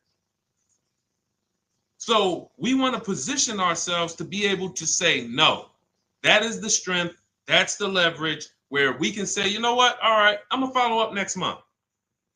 Now we're telling the dealers right up front, hey, call me. I'm good between now and June 18th. I'm good between now and July 20th. So now what those dealers say is, okay, this is a serious customer. By the way, we have all this in templates in my book. You fill out the template, you fill in, here's the day you can buy a car. This is your deadline. When we blast it out, these are things you can call dealers and you can tell them, hey, I'm good between now and anytime before the summer. Call me if you get a black one with the red seats and this package in it. If you want to call around, you want to do it that way, you could do that. But what you're letting them know is, call me when you want to make a deal. I can make a deal today. Let me see the numbers today. Great. All right. If sometimes you'll see that a car is a little bit out of the range we want it to be in, you might say, man, I'm looking for it to be around, 505. This thing's coming in about 550. Okay, maybe I'll check next month, see if the program gets better. You might say, all right, dealers are saying to some of you shopping for cars that maybe every dealer is not going to have it. When you reach out to the dealers, only 5, 6 dealers have it. But they say, hey, I got something coming in May. I got something coming end of May, June. Is that good for you? See, they're desperate customers. They can't say yes to that because they back themselves into a corner. But you guys now operating with a 90-day shopping cycle. If a deal comes today, I'm jumping on it. But if you got something coming next month, I'm jumping on that. Call me when you're desperate. Call me when y'all have that meeting. Hey guys, we're way behind. Listen, we need a deal. I'll take any deal right now. Hey, is that person that Sheila McCauley, you know, that last month, her number, we couldn't make that deal last month. Did she get a call yet? Hey Sheila, did you get a call yet? No, I'm still waiting. Okay, great. We can get to your number now. Perfect. Thank you. Positioned. So we want you to be positioned when you use what we teach, whether it's the Cars from Home digital book, whether it's the Shop with Deshone. For those of you who are like, Deshone, let's do this together. I want the checklist videos. I want coaching. I want to be able to pop into the Facebook group, ask around. We can't give you that for $24. No author can give you the support. I got tons of books. There to Be a Man, In His Steps, Tony Robbins' book. None of these authors can give me support for the price I paid for their book. That just can't happen. But some of you are like, you know what? This is a big investment. I want to make sure I have access to, you know, systems for life. That's the Shop with Deshone done for you video checklist. And then you got coaching direct with me in our Zoom calls every first and third Wednesday. Twice a month we do. And then we got our private Facebook group with 1,600 people. And then some of them are sharp as me. I'm telling you, let's look at, you know, y'all know I brag about Rosalie. If you like Rosalie, if girl got 4 cars in within a year, you know. Her first car was the Infinity. She got her Infinity truck. And I was sharing her a lot last year when she got her Infinity QX60, but she recently shared that she got 3 vehicles. And hold on, where is she at? I just had her up. So this is the people that's in the group. Like, look, 3 vehicles. Big shout out to Deshone the Auto Advisor for making these incredible deals happen. 3 new leases for my sons with only first month's payment down. She got a Nissan Rogue, almost $37,000 vehicle, $399 a month, no money down. Mazda CX-30 Sport, $28,000 vehicle, $28,300, $339 a month. That's a 1.2% lease. And she got a Mazda CX-50 Premium Plus, $40,400 vehicle, $420 a month. 2 1% leases and a 1.2% lease. And the cherry on top, she says, I sold 2 leases. Some of you don't even know you could sell a lease. She said, I sold 2 leases. She had equity. Now, not every lease has equity. But if 8 out of 10 leases don't have equity, then 2 out of 10 do. So if you've just been dropping your leases off at the dealership, hey, here's my old lease. Let me get the new one. Hey, here's my old lease. And you have not assessed the equity. Could there be equity in it?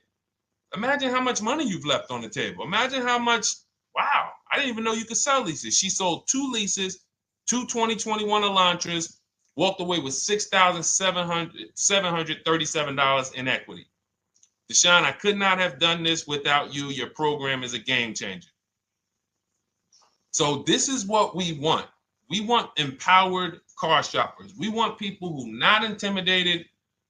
I don't care what this market does, whether I need a new car, used car, whether I got bad credit, whether I'm a high mileage driver, it does not matter. We have strategies to make sure you are going to win in this market or any market. Does not matter. Okay?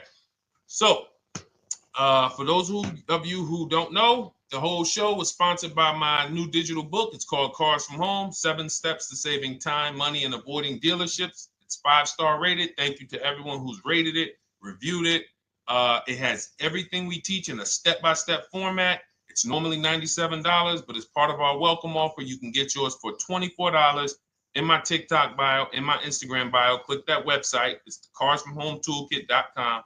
Or we have a link for you guys in the YouTube comments, in the Facebook comments, and you just click the $24 welcome offer, good for 30 minutes. And for those of you who have different learning styles, or if you just want some free advice, we have some links in there for you as well. Whether you are a do-it-yourself type, whether you are do-it-with-me type Deshone, or whether Deshone, I think I qualify for that done-for-you shopping, where I can relax at home and you guys go do that work.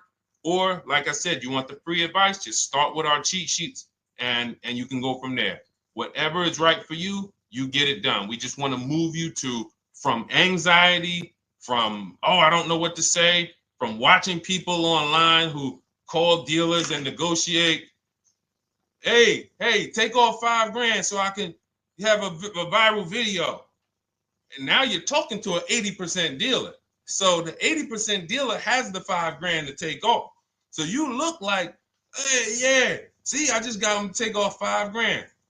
We don't negotiate with dealers with fake fees. Like there's a saying, we don't negotiate with terrorists. Cars from home, we don't negotiate with dealers with fake fees. None of that stuff matters. Because what you want us to think is, look, see, I took off all of this money. Don't you want to buy the car now? But you took off the fake money. Had we been talking to a 20% dealer, what money are they taking off? The real money. The real money. So if we have two dealers, well, let's say 8, because y'all know I use the 80%. So the 80% are over here. The 20% are this small group over here that we got to find. Now, the 80% are starting so high that when they take off all the money, it's fake money. We marked up our cars. We got platinum kits on them. We got the Hertz service plans on them, and the Simonized kit and the low, all of that stuff. Okay, so yeah, we done took off 5,000 for you, but 4,000 of it was fake. Meanwhile, this 20%, they don't have the fake. So when they take off 4,000, it's real 4,000. And we over here talking to these people. Hey, take off all that fake money. See, guys, you can do this too. So listen, we bidding is the way to go. You cannot negotiate your way to a below market deal, but you can get bids and it will make your life easier. You'll start to enjoy your car shopping. You'll start to feel like you're empowered. You're the prize. Someone won your business. They won your loan. They won the opportunity to buy your car. You are the prize. So that's what it's about. So we are here Monday through Thursday, 12 noon. Make sure you meet us live or tell your friends and family who are shopping, hey, hop on this show. We're live on TikTok, Instagram, Facebook, and YouTube. But we will broadcast the show for the rest of the day. So those who want to catch up on some things that you may have missed, or if you just jumped on and you're like, whoa, man, I missed a lot. We'll rebroadcast this show for the rest of the day. But tomorrow we'll be back, which will be Tuesday, May 6th, 12 noon. Meet us here live. Thank you so much. Welcome to the new followers. Thank you to everyone who gave me gifts. Thank you to everyone who bought a book. Thank you for those of you who are in Shop with Deshone. I look forward to your success stories. Always a pleasure.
And welcome to our Tuesday, May 6th live. We do these live streams at 12 noon, Monday through Thursday. I am your host, Deshone the Auto Advisor. And for those of you who've never met me, I have devoted the last 4 years to teaching people how to get the best deals on cars and to learn all the mistakes that the industry, the car industry, would love for you to continue making, because they make a lot of money when you make mistakes. And so what we do here is we really just do questions and answers. I will teach on various topics that I feel are widely misunderstood, like the subject of leasing. And some of you who are new here, if you've never been here before, could you type a 1 in the chat if this is your first time on a stream?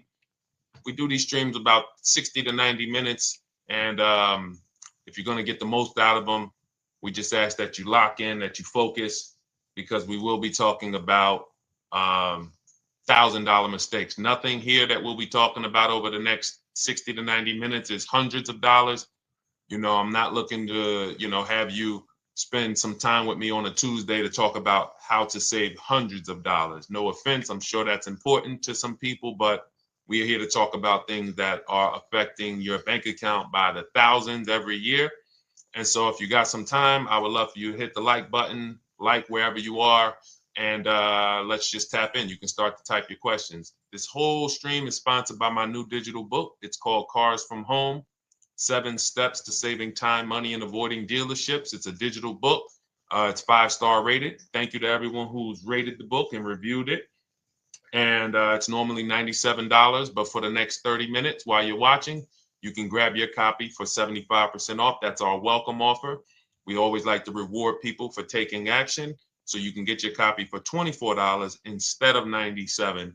And you can just head to my TikTok bio. You won't leave the show, my Instagram bio, the Facebook comments, or the YouTube comments, and use that link to get your welcome offer, and you'll have everything we teach. So as we go through this for the next 60 to 90 minutes, if you're like, whoa, Deshone, this is a lot.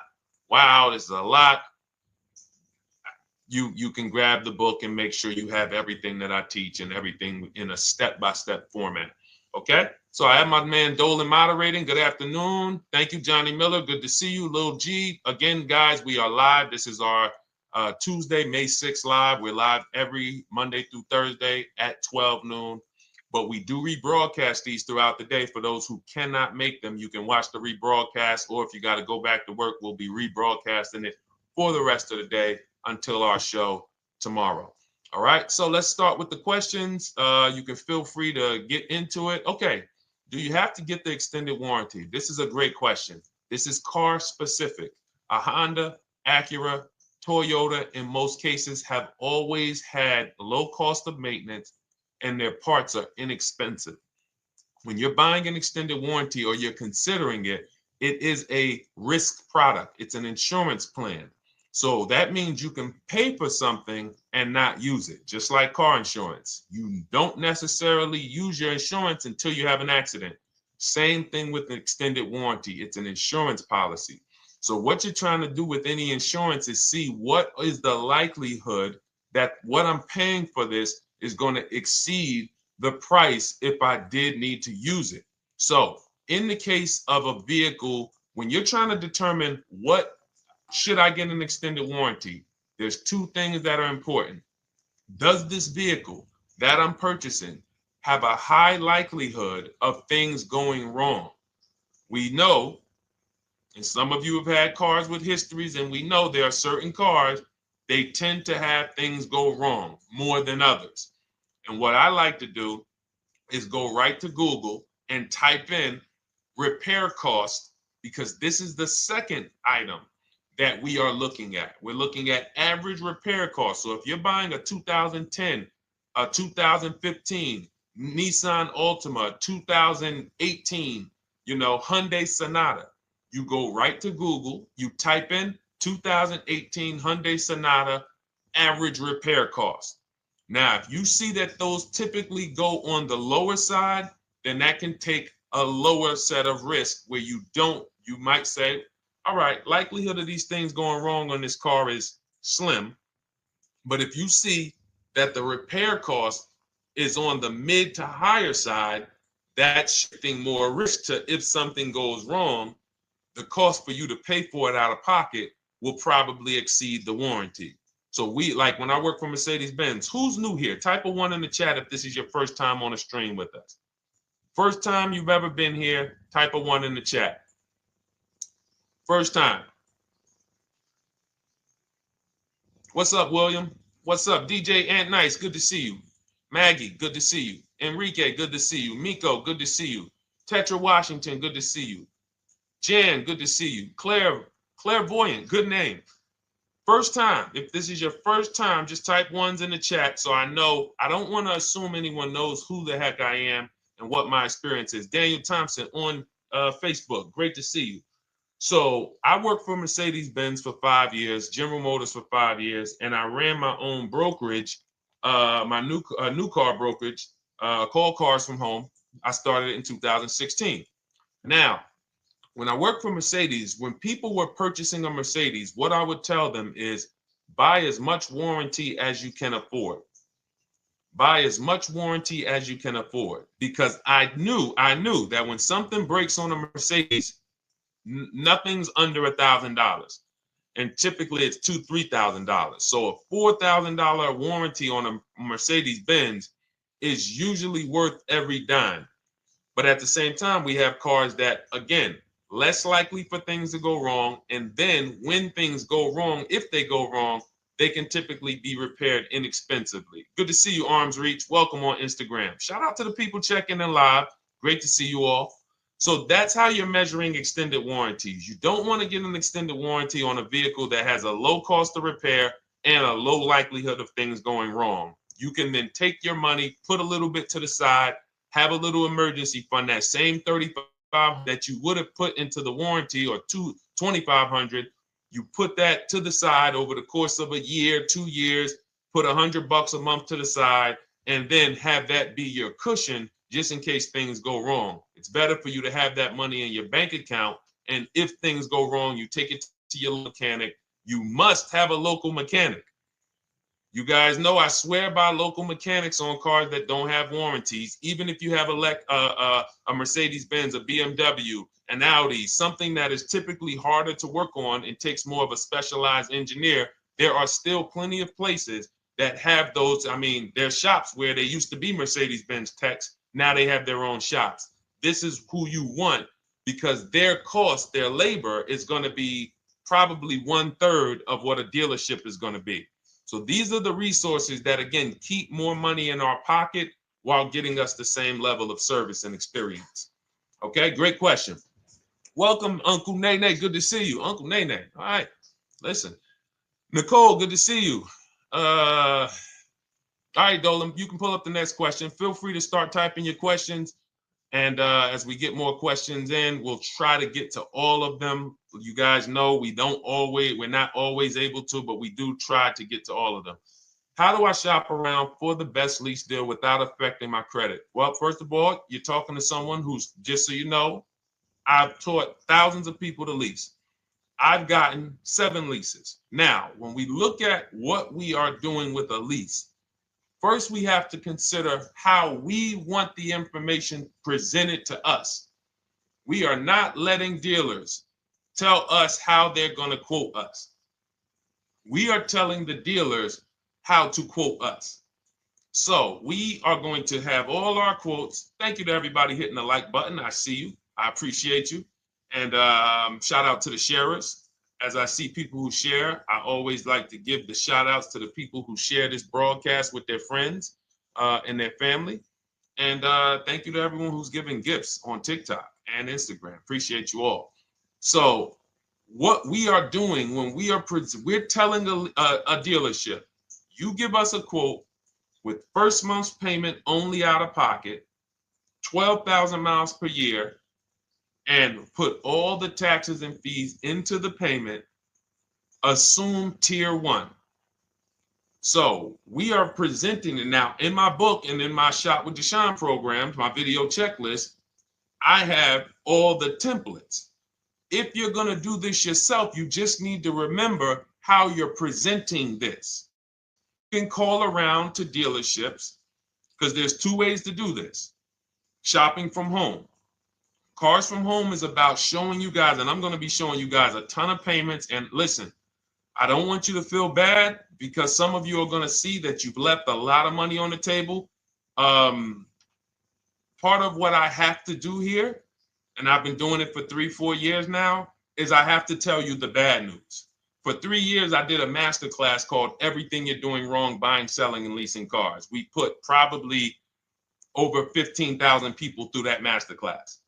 But those were people who were willing to hear the bad news They knew, Deshone, I got to hear the bad news to get to the good news. So as I show the difference in the prices that we get and the people who listen to me get, more than, forget about me, the people who are like you, the people who are on a live, saw a video, and then took action and learned and use our processes, the results they get compared to what you're getting. You're going to see, wow, they're saving $3, $5, $7, $10,000 more than me every single car. And so the Cars from Home system is about bidding. It's about turning your car purchase into a bid. You're no longer begging.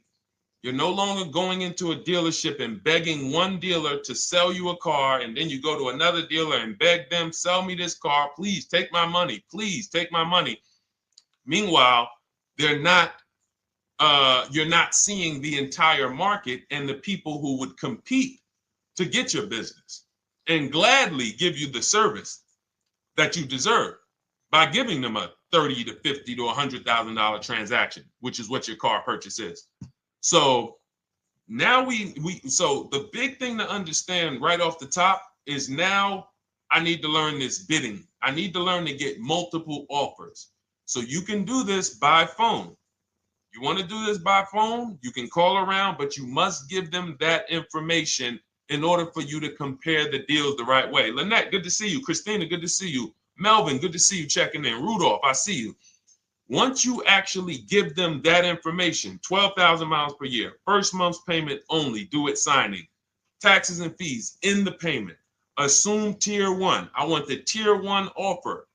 Even if you think I not qualify. Now, if you got a credit score above 670, all your FICO scores, most of you will qualify for most tier one leases.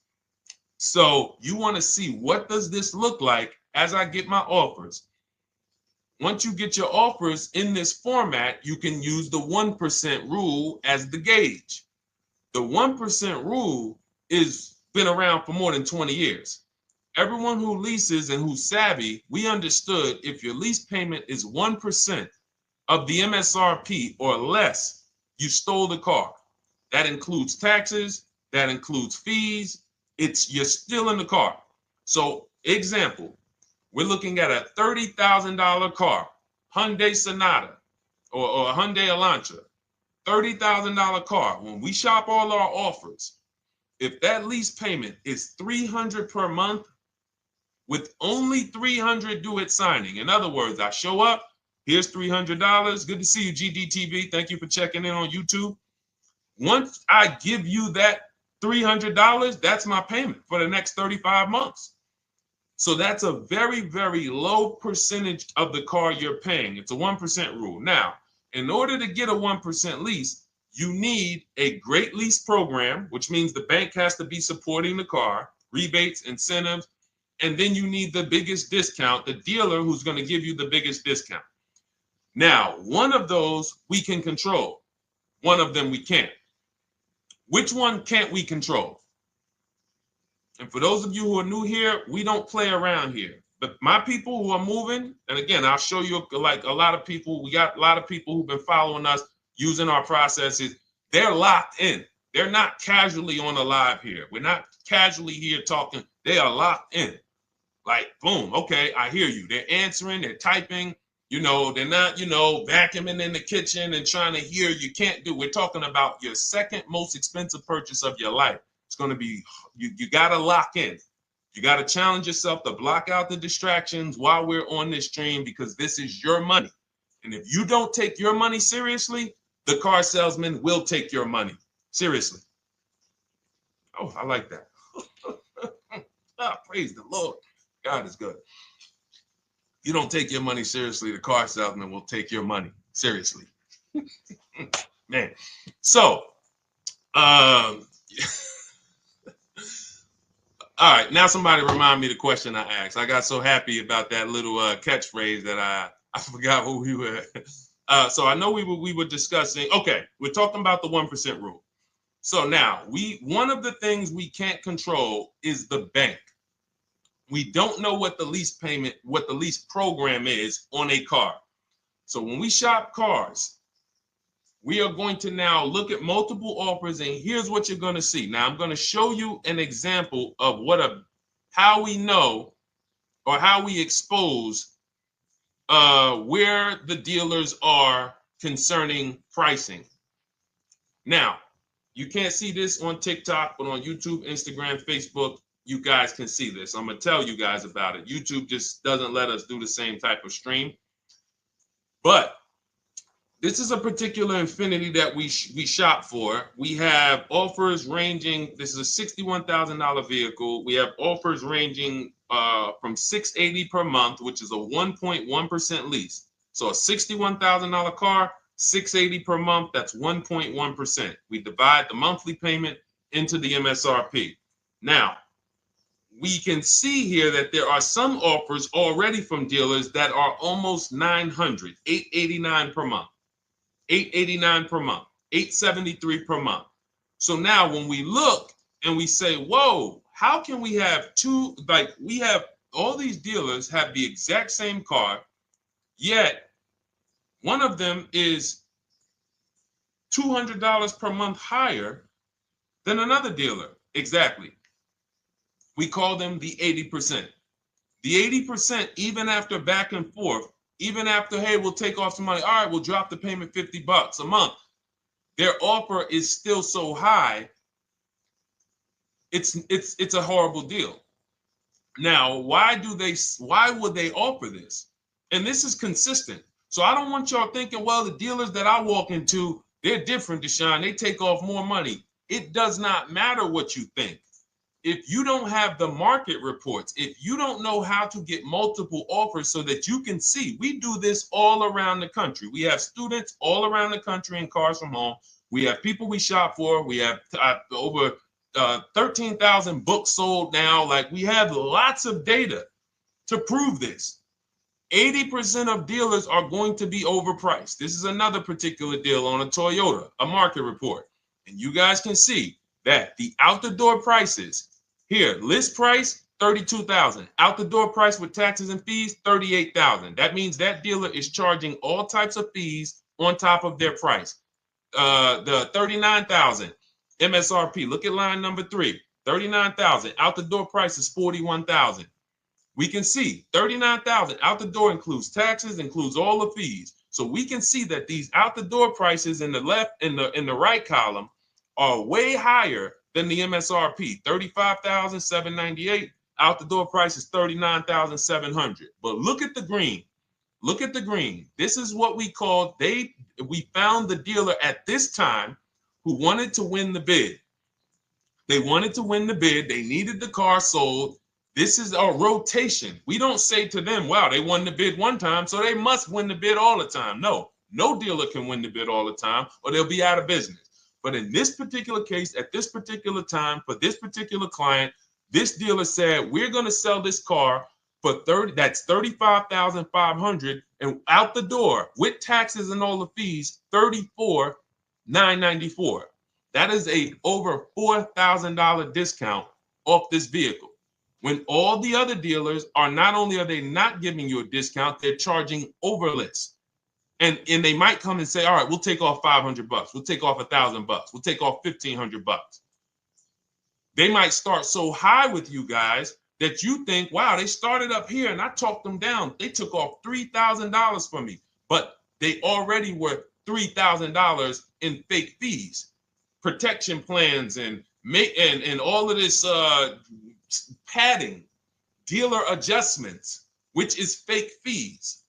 So whenever they say, because the dealer gets a minimum of a 6% profit margin, from list to invoice, we have profit. From invoice to holdback to triple net, we have money. That's all the profit margin. On top of that, when we add a dealer adjustment, what we're saying is we're going to sell this car to someone who does not have the skills to find our competition. And they're going to come in, and if we got to take off $2,000 to make them think they won, this is what we're going to do. But what we do here, what people like Brian is going to do, look, just finalize my first ever lease using your system, 2025 Honda HRV, $30,000 vehicle, $395 a month payment. no money down. His initial quote was $434. He ended up using our calculator, which we have in our book and in our program. If we put all our offers into that calculator, it tells us what to counter. He gets that offer for $395. That's his deal. We look at somebody like Wendell. Look, thank you. It's the least I can say for your book, Cars from Home. We're still in the middle of the process. Just sold our car today, like 10 minutes ago, for 30% above value. Why? Because he got bids. Look, using the insights from your book. I've read the book multiple times and told many people about it because it's that good. It's so intuitive and insightful. We'll be moving to the next step soon, and I'll write again. So now you heard him say we're moving to the next step soon. Step 2 in my book is the equity assessment. That's when we get bids for the car we have.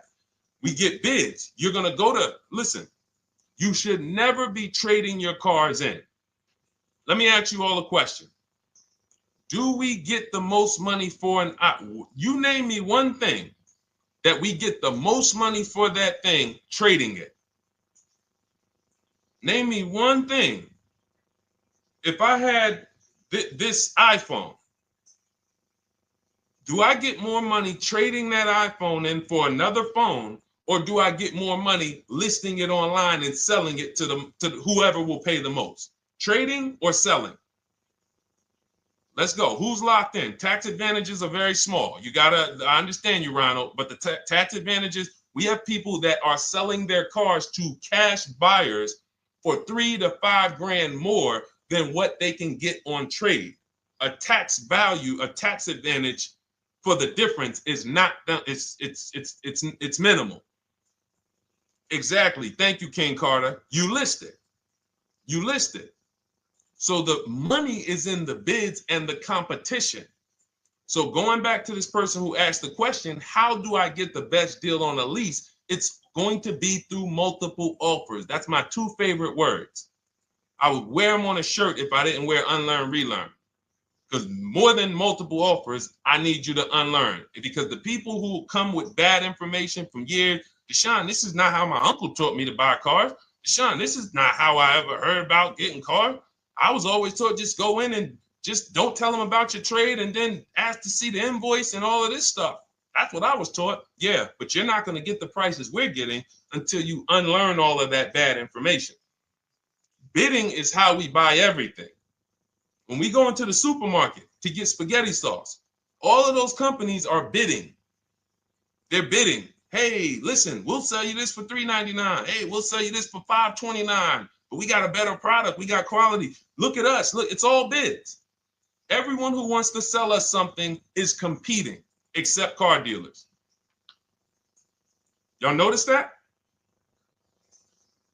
So the mindset that y'all got to have if y'all want to really win and save all of this money and get these huge discounts is I'm going to start purchasing and leasing cars like I buy other things. It's going to be a competition. And I promise you, your whole life is going to change. Your entire car buying experience will change forever. You will be sitting here just like my man Ken, graduated, $585 a month payment, no money down on his Nissan Murano Platinum, $50,000 vehicle. He's paying $585, no money down. $50,000 vehicle. How much would a $50,000 vehicle cost us on a loan if he purchased it? How much would a $50,000? Some of you know every $5,000 is how much per month. Let me see who's locked in. Who's locked in? Every $5,000 is how much per month on a loan. I see you, Daniel Thompson. Check in. Good to see you, Dane. Thank you for breaking it down with complete truth. Keeping eyes wide open to know what to exactly expect. There you go, Dane. Welcome. Glad to have you here. We do not play around when it comes to this. All I want you doing is winning with cars, in love with your deals every time you get a car. All right, nobody knows the 5,000. How much is every $5,000 on a car payment? Come on, y'all. These are principles we've been teaching. Thank you, Daniel. $100. Thank you. $100. So we always want to default to a 5-year loan. I'm going to tell you why. when you default to a 5-year loan, you're in a safe position. Now, defaulting to a 5-year loan means when I look at a $20,000 car, I'm thinking $400 per month. 5-year loan, every $5,000 is $100 per month. If worst case scenario, I'm trying to get a little bit more car, then I'll go to a 6-year loan, but that's the max. I'm not going past a 6-year loan on a car. That's like going to a 40-year mortgage on a house. They're available. It's not a good idea. So when we look at these, you say to yourself, wow, a $50,000 car, that should cost him, if he did no, remember, this is a no money down deal. We're just looking at how much money we're putting in these cars. That car would cost him about $1,000 a month if he purchased it, 5-year loan, no money down. Which is why when people purchase their cars, what do they typically do? Come up with a ton of money, 10 grand, 15 grand, 20 grand, because they're going to pay into that car to try to lower that payment, because that payment. But some of us who don't have the down payment, we're financing most or all of the car. But here's the thing. I don't want you to feel bad if you're one of those people who's like, Deshone, I really don't be having those down payments of 10 grand, 15 grand, but I want to drive something quality. Exactly, I hear you. Here's the bad part about the people who are putting 15 grand down on their cars, but they're breaking the 8-year rule. This is what we call in Cars from Home and everything I teach, the most important question is how many years are you going to keep this next car? If it's not 8, then we don't purchase those cars, because here's what happens with people who go into their bank account, slap $15,000 down in a car, and don't keep the cars 8 years. And if anybody's willing to be honest, they will confirm this right here on the stream. When they go to replace that car in 3 years or 4 years, they literally have a little bit of equity. Maybe they're just breaking even. They're not getting that 15 grand back. It's gone. It's gone. Anyone who puts 10 grand down on a car and then comes back in 3 years, 4 years, all right, I had the car 4 years, 5, listen, I'm going to switch this thing up. They still have a payment. They are barely breaking even. Meanwhile, their payment was 400 or 500, almost double what it would have been if they leased a car, got a below market lease, and they drove a car, no warranty after 3 years. They're driving an inferior product. So if it sounds like I'm here to destroy people from purchasing who are not keeping their cars long term, that is the goal. Because as long as you are buying cars that you're not keeping 8 years and you buy them, you turn around and you replace them, you are going to continue to spend way more money than people getting below market leases like Ken and like a lot of other people I'm going to show you on the stream. Lots of other people. Look, dealer American Senior Benefits Plan. He's enrolled with us under his company name. Dealer MSRP on this car was $36,300. 2025 Kia Sport X line. MSR boom 561. Monthly payment is $400. Use the system back and forth. Got $400 a month on a 2025 $36,000 car. Once we put our taxes and fees in that would be a $700+ payment. $700 payment. He's paying $400. And y'all wonder why people are losing cars. $300 more per month to drive the same car? It's ridiculous. Imagine somebody like you, when you learn, now you're pulling up. I'm going to tell y'all one more story, and then we'll go into some more questions, because you might not remember what I'm saying. So those of you who have the book, you got this for the rest of your life. But you will remember, hopefully, a story. I'll tell you about my neighbor. So my neighbor finds out that I'm into this car business and that I educate. And he said, hey, Deshone, I was watching some of your videos and I come across this 8-year rule that you teach. And his wife had actually had a Kia Telluride. Popular vehicles, probably been one of the most popular SUVs, that the Palisade, since 2007, 2019. Super popular vehicles. People were charging $5,000 over sticker for them during the pandemic. People were paying it. We were getting them at discounts. Now, his wife totals the truck. She has an accident, totals the truck. She's fine. Truck is totaled. He was financing it. He said, Deshone, I see this 8-year rule thing, man, and I don't keep my cars 8 years. I said, okay. He said, so I'm thinking I should, like, you're saying I should be shopping for a lease on my next one. I said, exactly. I said, make sure you get multiple offers, because if you just walk in and say, hey, work me up a lease, they'll give you the same payment you had on the purchase.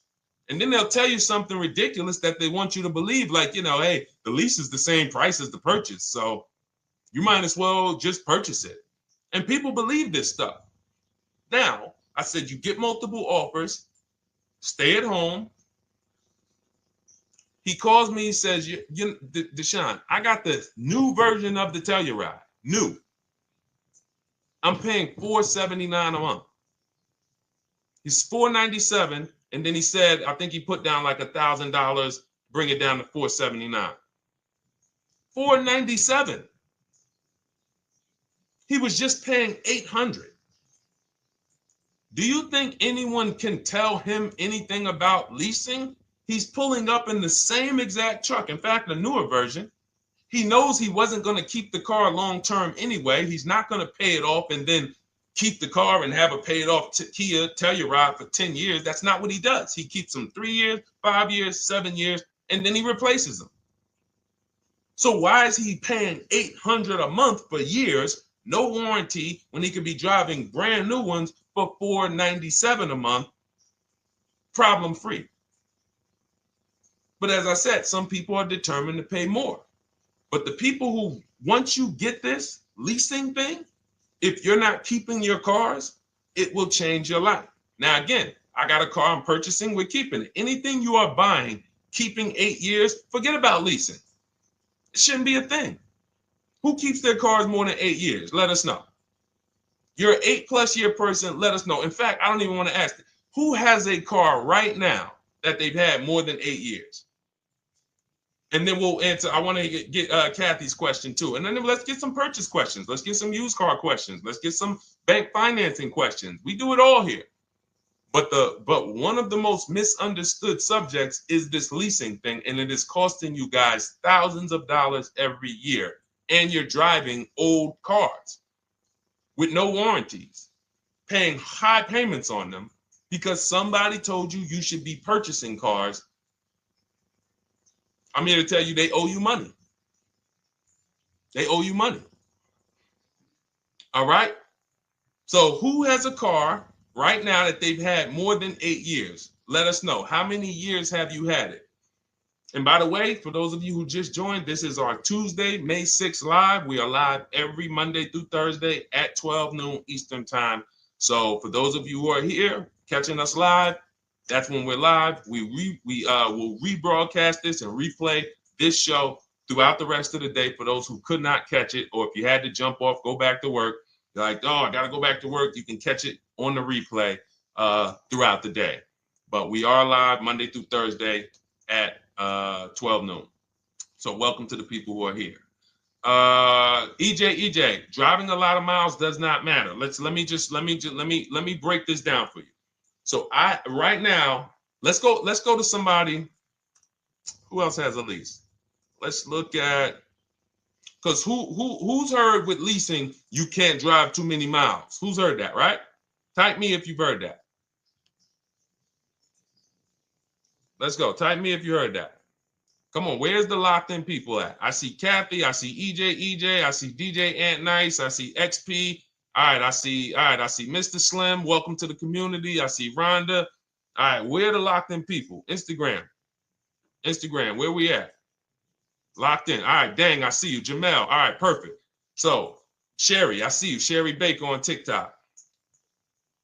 So you've heard, oh, you can't drive a lot of miles with a lease. Let's be clear here. You choose the mileage on your lease. It's not selected for you. In fact, the only time it is selected for you is if you don't realize you choose it. That's the only time they're going to choose your mileage for you. If you go in and you do something like, hey, work me up a lease deal, they're probably going to work you up a 10,000 mile a year lease deal. And they're probably going to say, hey, you need $3,000 down, and this is going to be your payment. And next thing you know, it's a high lease, and it's just terrible. Happens all the time. We tell people how to quote us. First payment due at signing, taxes and fees in the payment. So now let's look at a lease, and let me show you what it would look like. So this is Val Boss Lady.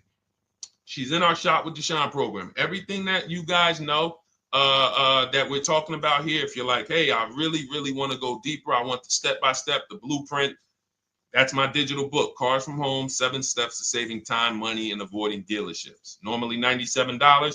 You get a welcome offer. It's 30 minutes because I want to see you win, and you get 75% off for 30 minutes. If you go to my TikTok bio, Instagram bio, YouTube comments, Facebook comments, click those links, and then click that one that says $24 welcome offer. 30 minutes only, reward for taking action. You have everything we teach, the low market leases, the low market purchases, used cars, bank bidding war, making banks and credit unions bid, all of that, $24. You can, somebody emailed me yesterday, said, I'm $15,000 up with what I've learned from you already.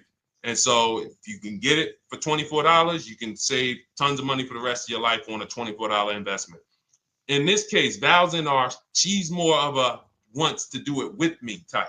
Videos, checklist, she doesn't want to read. That's our Shop with Deshone, do it with me program. I coach people. And so she gets a deal on this particular car.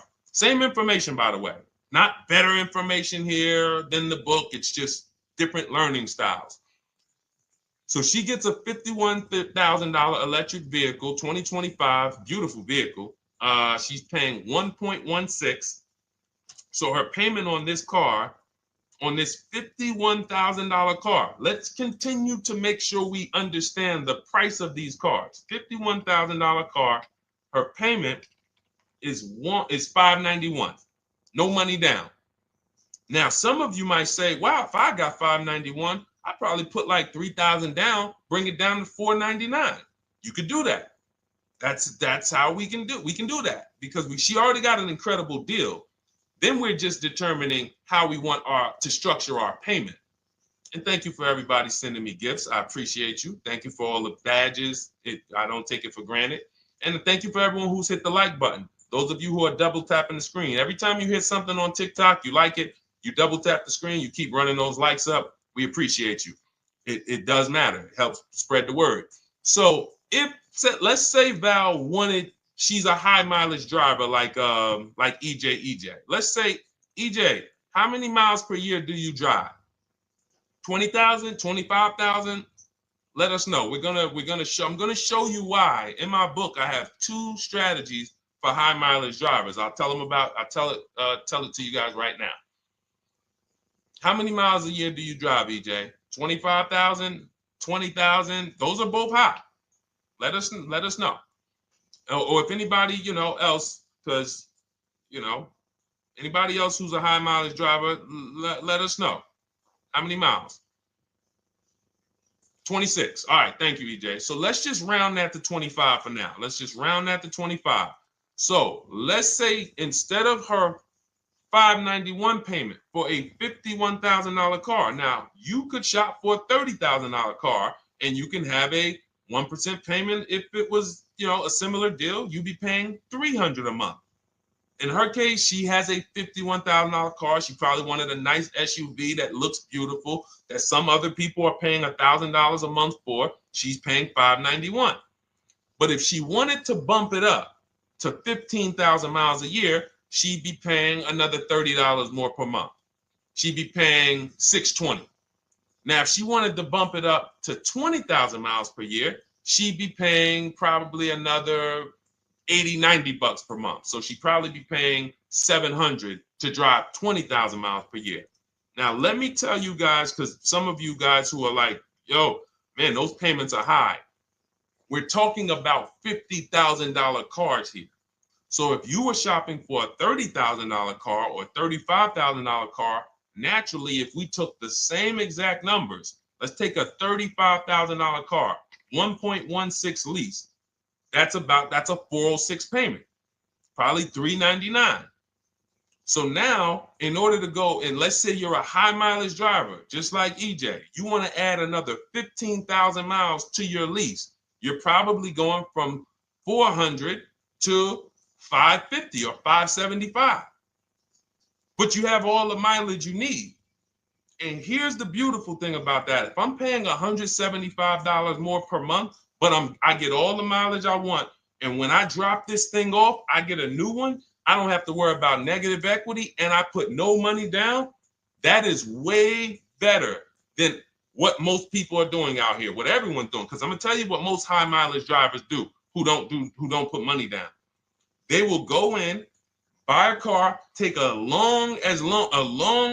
super long loan, 6 years, 7 years, just so they could afford the payment. Now, here's what happens. They drive the car, they put 25,000 miles a year on it. They come back in 3 years or 4 years, and they say, wow, I got 100,000 miles on this thing already. Let me go and swap out the car. What situation are they in at that point, guys? You put 100, you got a 6-year loan, average loan.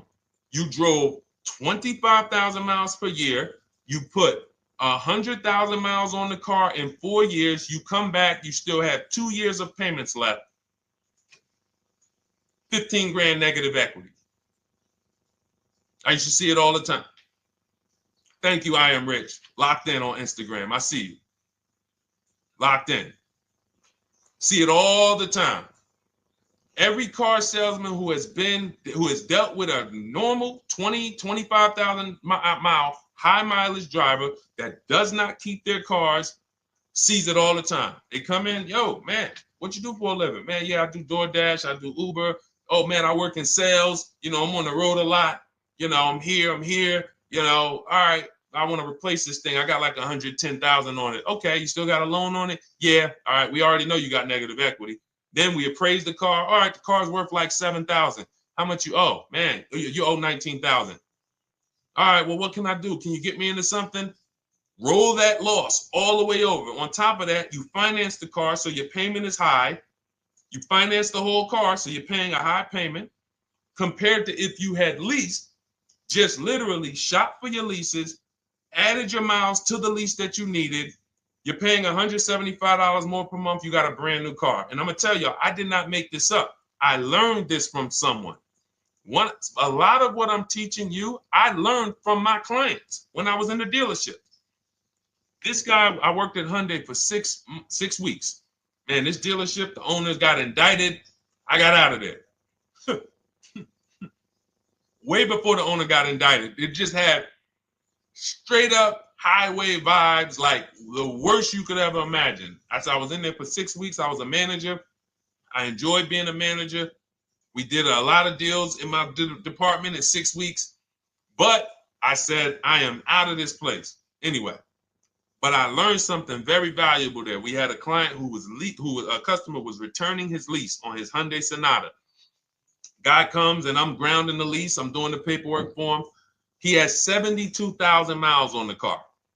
72,000 miles. I said, how the heck? I said, you lease this? He said, yeah, I always lease. That's all I do. He said, I used to buy my cars every single time I came. I had to put large down payments, 10 grand, and then I'm still having negative equity when I come to trade it in. I'm having high payments. It's ridiculous.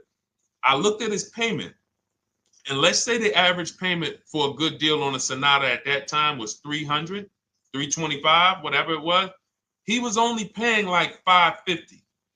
He was only paying like $150, $175 more per month. He had a 25,000 mile a year lease. And that's what he did.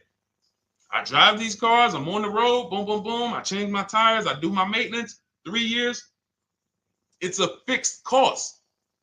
There's no variable cost. I don't have any surprises. I'm not getting hit with a negative equity bill that I got to transfer, which means when I transfer my negative equity, I get less car on the next transaction. Because if I got to bring over 15 grand of negative equity, that's probably 300 a month that I'm paying for my old car when I get my new car. So if my new car was 400 a month, but my negative equity is another 300 a month, I'm getting less car for my money because now I got to take all those losses and bring them over to my new car. This is high mileage drivers and people who don't understand leasing. That's why you're losing so much money. And when you just flip the switch and realize Deshone is not talking to me emotionally, I am not talking to you about never do this, never do this, like these other people who say this, do this. This is how you buy a car. They never talk numbers. Y'all notice that? You notice that, right? You never hear them talk numbers. It's always never do this, always do this. This is the worst way to do this. This is the most expensive way to do this. This costs you the most money. They never talk numbers, though. That's why everything I do is to show you the numbers. Thousands of transactions since 2006 in the car business, helping people the last 4 years all around the country.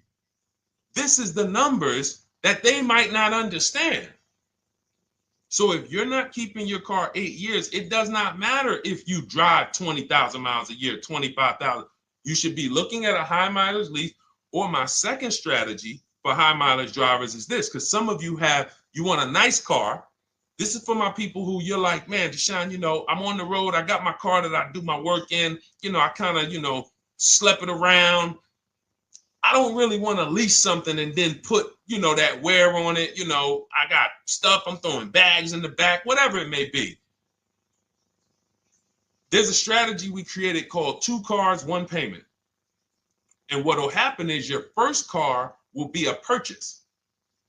And if you have an existing car, you're going to keep that. So let's say you have a car now, you're driving a lot of miles, you're doing your 25,000 miles a year. You pay that car off. You keep that car, and then you go and you lease you something nice, regular mileage. So you might get a 12,000 mile a year lease, and then you drive 12,000 in your mileage car, 12,000 on your nice car. Because some people are like, I want a car that I could, when I need to go somewhere nice, this is what I want to drive. When I'm with my family, this is what I want to drive. But when I go to work 5 days a week, I'm going to drive my mileage car, 3 or 4 of those days, and then I'll take the lease maybe 1 of those days, and I'm splitting the mileage. You still have 1 payment. It's low.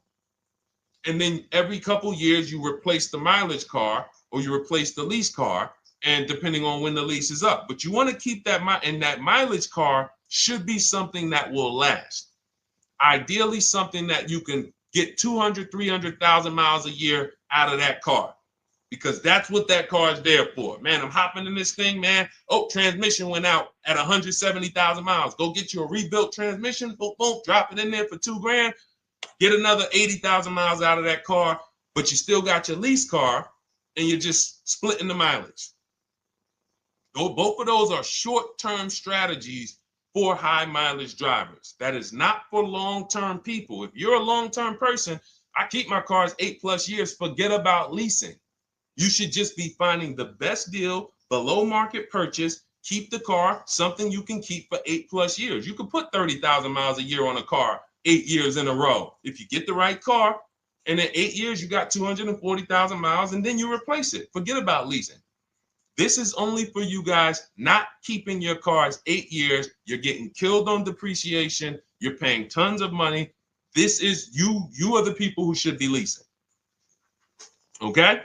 So everything we're talking about this is the Cars from Home system. We teach this. I'm not freestyling this. This is in my book, digital book, Cars from Home, 7 Steps to Saving Time, Money, and Avoiding Dealerships. We have two strategies for high mileage short-term drivers, 1 strategy for high mileage long-term drivers. And so if you want your copy, you can get it for 75% off. That's our welcome offer to you. As a 30 minutes.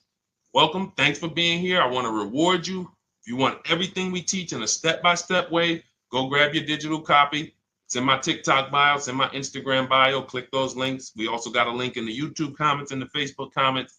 Grab your copy and make sure as soon as you purchase, screenshot the thank you page. You're going to see thank you for your purchase. screenshot this page because it has my support team's email on there. And then there's a link for you to open the book right there. You can save it right to your computer or right to your phone.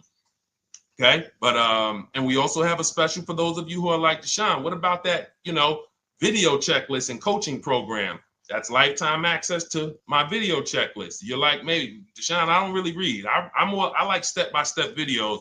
And also, I want to be in your Facebook group. We have 1,600 people before you that are in that group.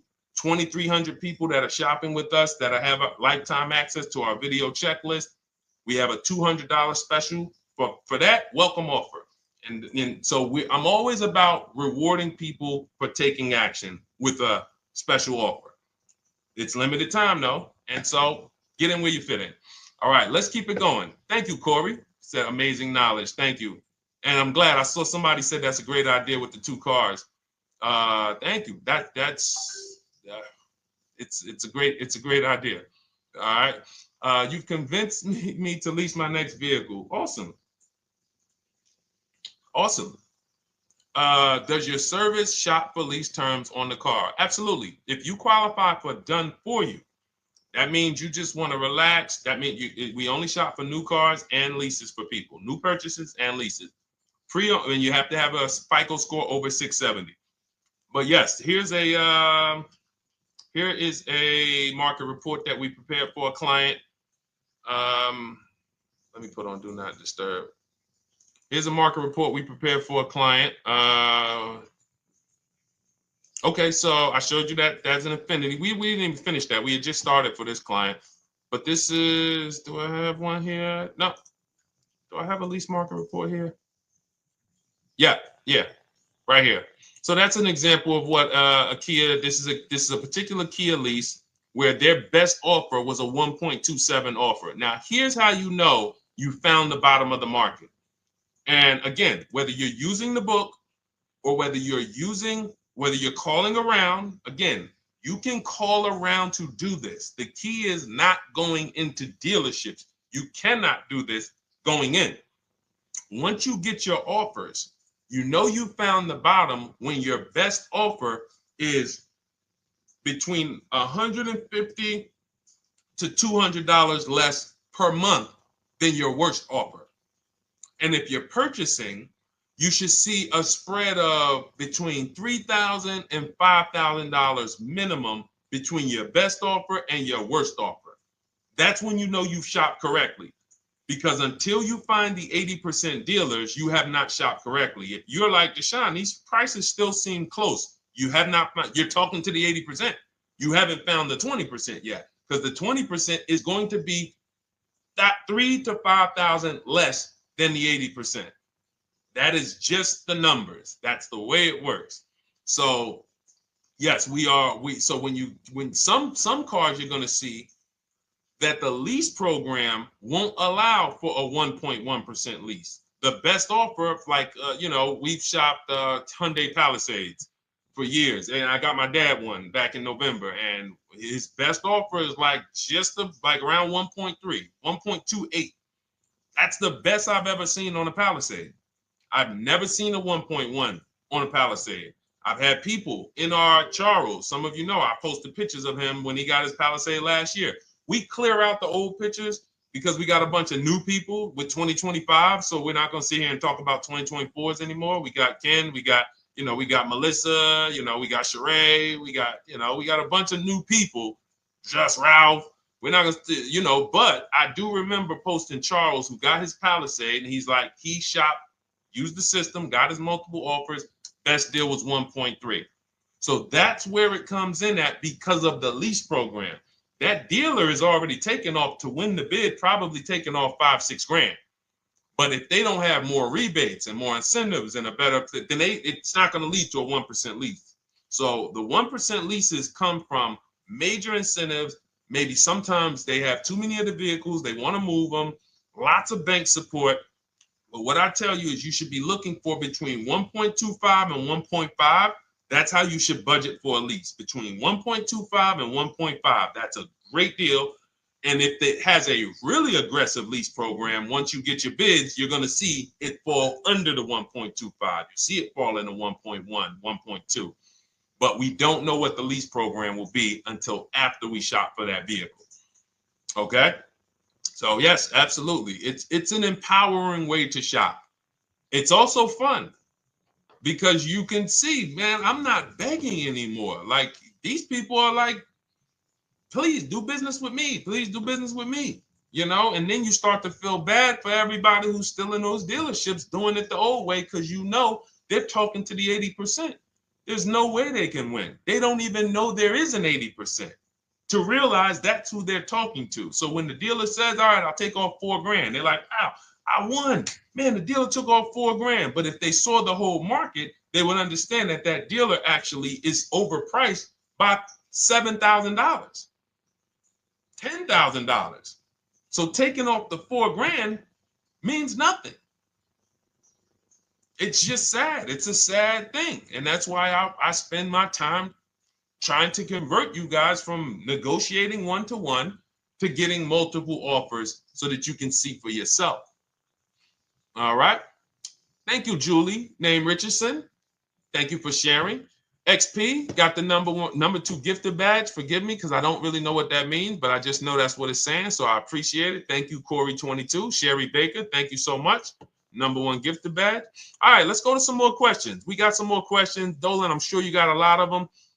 And what I'm going to do for the rest of the broadcast is just try to do rapid fire questions and answers. Okay. And if you guys want me to go deeper on any particular subject, then just feel free to say, hey, could you go deeper on that? How do you get a car loan with bad credit? Well, we have a resource. It's not our company. We have nothing to do with them. But we always try to stay up to speed on who's financing people with bad credit, because the goal is you don't want a dealer controlling your financing. Somebody just came up to me. He's a neighbor. He's like, aren't you in the car business? I said, well, yes and no. He's like, well, listen, I got a connected Acura. Anybody you send me, they get anybody approved, I'll give you $1,000. I said, okay, cool. Thanks for the information. For them to give me $1,000 just for sending the customer, and he's also a middleman, he's not a salesman, how much money are they making on the customers?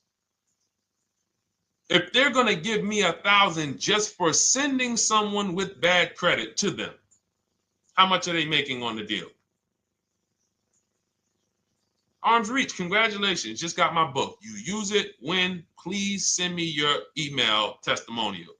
Well, as you use it, just as you do your equity assessment, everything, email me. Congratulations. How much are they making? We can imagine, right?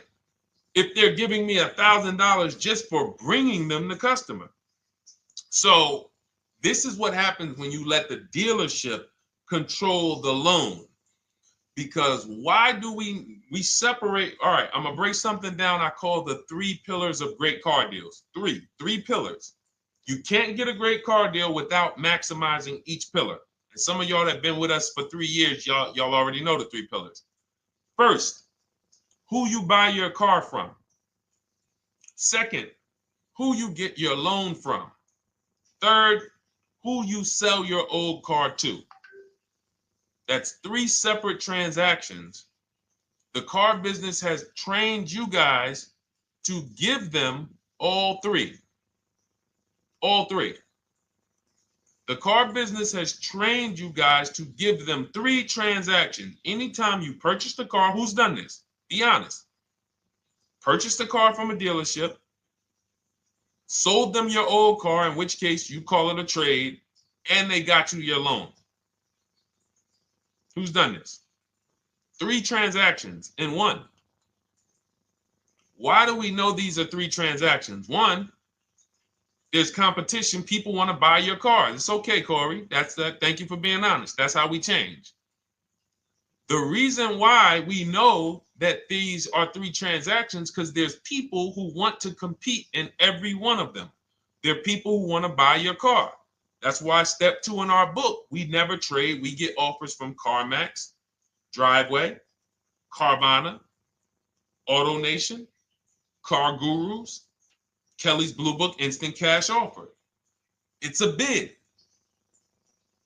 We just had someone sell their lease. Miss Hickman, she sold her lease, made $4,700 selling her lease. CarMax won the bid. Drove the car for 3 years, had equity. She dropped her lease off. They gave her $4,700. Won the bid. That's one pillar. Second, who I'm going to get my loan from if I'm getting a loan. Those of you who are paying cash or leasing, this is not a pillar. But we need to bid out our loan. We had a great talk yesterday on our show yesterday where I asked, who do you guys get your loans from? Most people said the bank, the credit union, the dealership. One person said the right answer, whoever gives me the best APR. That's the right answer. And then we have who we buy our car from. There's banks and credit unions that want to compete for our loan. There's multiple dealers who want to compete to sell us a car. So we can't get a great deal until we have bid out each pillar. And that's why when we have bad credit, if we let the dealer now control, this dealer has a car. We didn't bid out that car to find out, is it a great price? Now they're also giving me the loan and they're charging me 25%. We didn't bid that out to see, is that the best loan I could get, even with my bad credit? Is that the best loan I can get? So the key, what you want to do first, if you have bad credit, is I'm online looking for anyone who will finance me with bad credit separate from the dealer. I'm not going to Carvana.com and saying, hey, you can get a car with us you can get a loan with us as long as you buy a car from us. You're mixing the transactions. You're taking away my ability to get bids. I'm finding someone you should check out. There's a resource. Oh my goodness, what's the name of the company? It's in my book, but I want to give it to you. Goodness, it's slipping my mind right now. Send me an email or a DM, because here's the thing. If you use just that part and get the loan funded, but you don't know how to bid out everything else and structure your transactions, and are you keeping the car 8 years? Because if you're not keeping the car 8 years and you're like, Deshone, I hear you talking about leasing. I'm not keeping my car 8 years, but my credit's not good. The only purpose, if you telling me that I could be driving brand new cars for cents on the dollar, but I don't qualify right now, this car that I'm going to get is to set me up. So I'm not going to get a $30,000 car. I'm going to get me a $12,000 car, $10,000 car, the cheapest car I can get a loan on, so I can establish a payment history. And once I establish a 2-year payment history, yeah, I'm going to drive a car less than what I could drive. I got the money. I could afford more than this. But you're not setting yourself up for the right transaction. You should be setting yourself up and saying, all right, I'm going to sacrifice with this car, drive something that I know this is not my ideal car, but I'm going to build 2 years of payment history. So when I go and I swap into my lease in 2 years, I'm out with a brand new car. I'm paying cents on the dollar, and I won. But it was a plan. It was a long-term plan. This is the second most expensive purchase of your life. You can win every single time, or you can lose and set yourself and your family back 5 to 10 grand each car or more. Every time you get a car, it's 5 to 10 grand more you're coming out of your family's bank account than what could have. Then you got the car breaking down. Now you got tow trucks, all because you don't have an actual plan you're rolling out. And that's what I see a lot of people do with bad credit. Oh man, I got bad credit. I'm just going to go and get me something. I could afford $600 a month. And they go and buy the most expensive car. But because 25% interest is on the loan, they're not getting the most car for their money. Now, 3 years down the road, they're going to pay the high payment, still have negative equity because the interest is so high, and then they go and swap and do it again. And because the payment's so high and the car is older, because they want something fancy, but they really can't get that because, again, the interest is high. That's eating into their budget. Now they're going 3 years down the road. They missed 3 payments. They were late 3 times, so they're no closer to leasing. Credit's still bad. This is disaster. So if you're a long-term person, I break it down for you guys into two groups of people: long-term, short-term. Long-term high mileage driver, short-term high mileage driver, different plan. Long-term bad credit person, short-term bad credit person, different plan. If I'm a long-term person with bad credit, here's what I'm doing: finding the absolute best car I could find, getting bids, either new cars or used cars. We got the strategies for both. You can use the marketplaces, cars.com, Car Auto Trader. We got a whole strategy for how we find used cars, but you find that car, you pay your loan of 20%, 19%, 18%, if that's the best you can get. Because here's what you're going to do. In 2 years, you're not swapping into a lease. In 2 years, you've established a payment history, you fixed your credit, and now what are we going to do? You got a quality car. You're not thinking about trading it. You're not thinking about replacing it. You're like, man, this is my car. It's a great car. I'm just paying daggone 20% interest. What do I do now after 2 years? Now that my credit is good because I got a quality car, dependable car, I'm focused on fixing my credit over 2 years. What am I going to do after 2 years? Anybody?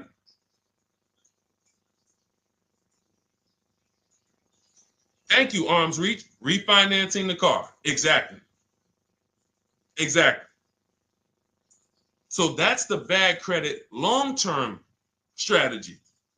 Great car, dependable car, car's not going to break. This car is going to last me 10 years. Right now, when I bought it, 20% interest rate. That was where my credit was. But I worked on my credit. Boom. I'm a 690 now. I'm a 720 now. I'm refinancing that into a short-term, into a shorter-term loan, and I won. Pay this thing off, and I'm going to keep it. Nothing to talk about leasing. Leasing only comes into play where the 8-year rule is concerned. I'm not keeping this next car 8 years. I should be setting myself up to lease, or I should be leasing. That's how I'm going to save the most money, keep the most money in my bank account, have the best car. Not even close. Not even close. All the wins for the purchasers are after 8 years. People who are like, man, Deshone, I got a car, man. I had this thing 12 years, man. It's been paid off for 6 years. I ain't had a payment. I love it. Long-term purchaser. You won. You won. Who's in that situation? Who has a car outside that they've had for more than a decade? Paid off. You can give it to your son. You can give it to your daughter. It's an extra car. That's purchasing. That's the wins. That's what we call the reward stage of purchasing. But you got to get there. All right. All right, let's go. A lot more questions. We got probably another 20 minutes we'll stay on, so let's keep it moving. But again, Lend Buzz, that's the company. Lend, Lendbuzz. They started, I started seeing them about 18 months, 2 years ago, and they were loaning to people with, international students, people who didn't have credit. You want to try to find a place that will fund you independent of the dealership. That is what your goal is at all times. Independent of the dealership. Here, you qualify based on your income and your credit. You qualify for $18,000. Go find a car now. That is what you want. You don't want people mixing the bank loan with the car and two pillars that they are controlling. We're controlling the price of this car. We're controlling your interest rate. We don't want that. Yep, exactly, Cindy. For those who just joined, this is our Tuesday, May 6th live. We do these lives Monday through Thursday at 12 noon, so you can tell your friends, family. We wanted to now come up with a constant and consistent time where I can meet with you guys. If you don't have, if you can't stay the whole broadcast, we will replay these throughout the day because sometimes people got to jet back to work. They're watching us on the lunch break. You can catch up on the whole rest of the show throughout the day, all the way up until tomorrow, and then over the weekend, we'll play a whole compilation of all the shows for people who really want to dig in and hear all the questions that we answered throughout the week on, Monday through Thursday. But if you want to join us live, set your calendar, set an alarm, meet us on any channel. We're on TikTok, Instagram, Facebook, and YouTube on the Deshone the Auto Advisor channels, 12 noon, Monday through Thursday. All right. Let's go. Next question, Dolan. All right. What are your thoughts on purchasing used versus new? It's a great question, Kathy. For me, it's a matter of budget and values. It's only a matter of values if you can afford both. So if you can get everything you want in a new car for your budget, everything you want, everything that you need, and you can afford it in a new car, you have the option to choose both. So it becomes a matter of values. In my book, I teach, are you a person who's like, I want to reward myself. I only get a new car every decade. I'm going to keep this thing 10 years. I want the latest and greatest. Therefore, I'm going to shop and get the best offer, get me a below market purchase. Because y'all notice I always put in a caveat of a below market purchase, below market lease. That's all we're talking about here with Cars from Home. That's all we're talking about. You need to, every purchase you make or lease you get, you want it to be a below market lease or purchase. So now, if I could afford both, is it I'm going to reward myself with a new vehicle, or do I have these other values where I actually want to knock 20 to 30 to 40% off the price to get even more for my money? So that's really up to you if you can afford both. There's no right or wrong there. It's a matter of, like I said, the values. Now, some of you once you look at your budget, I have a tool in my book and in our video checklist, the coaching program called the Perfect Budget Calculator. We invented this. So it's not on Google. You'll hear a lot of the stuff, almost nothing we teach. You're like, if you ever go to look for it, the 8-year rule. No one talks about it. We created it. This is our intellectual property that we created to teach you guys to create these boundaries, the rule of 72 and the 10th birthday, 1.5% rule for overpaying for leases. These are all things that are absolutely proprietary to Cars from Home. But one of them is this Perfect Budget Calculator. Sometimes when we're factoring budgets with most calculators, they don't include fees that we know dealers have. And I'm talking about legitimate fees, tax, documentation fee, motor vehicles. So we're putting our budgets together, but we always get caught out there. Who's had that happen? You got it all figured out. You get to the dealership, you bought the car, and they're like, well, what are you going to do with the fees? Because you got $3,000 in taxes and fees. And you're like, whoa, where'd that come from? Sometimes they're lying and sometimes it's legit. But none of these calculators factor in the fees and everything like that. So we created this Perfect Budget Calculator that does.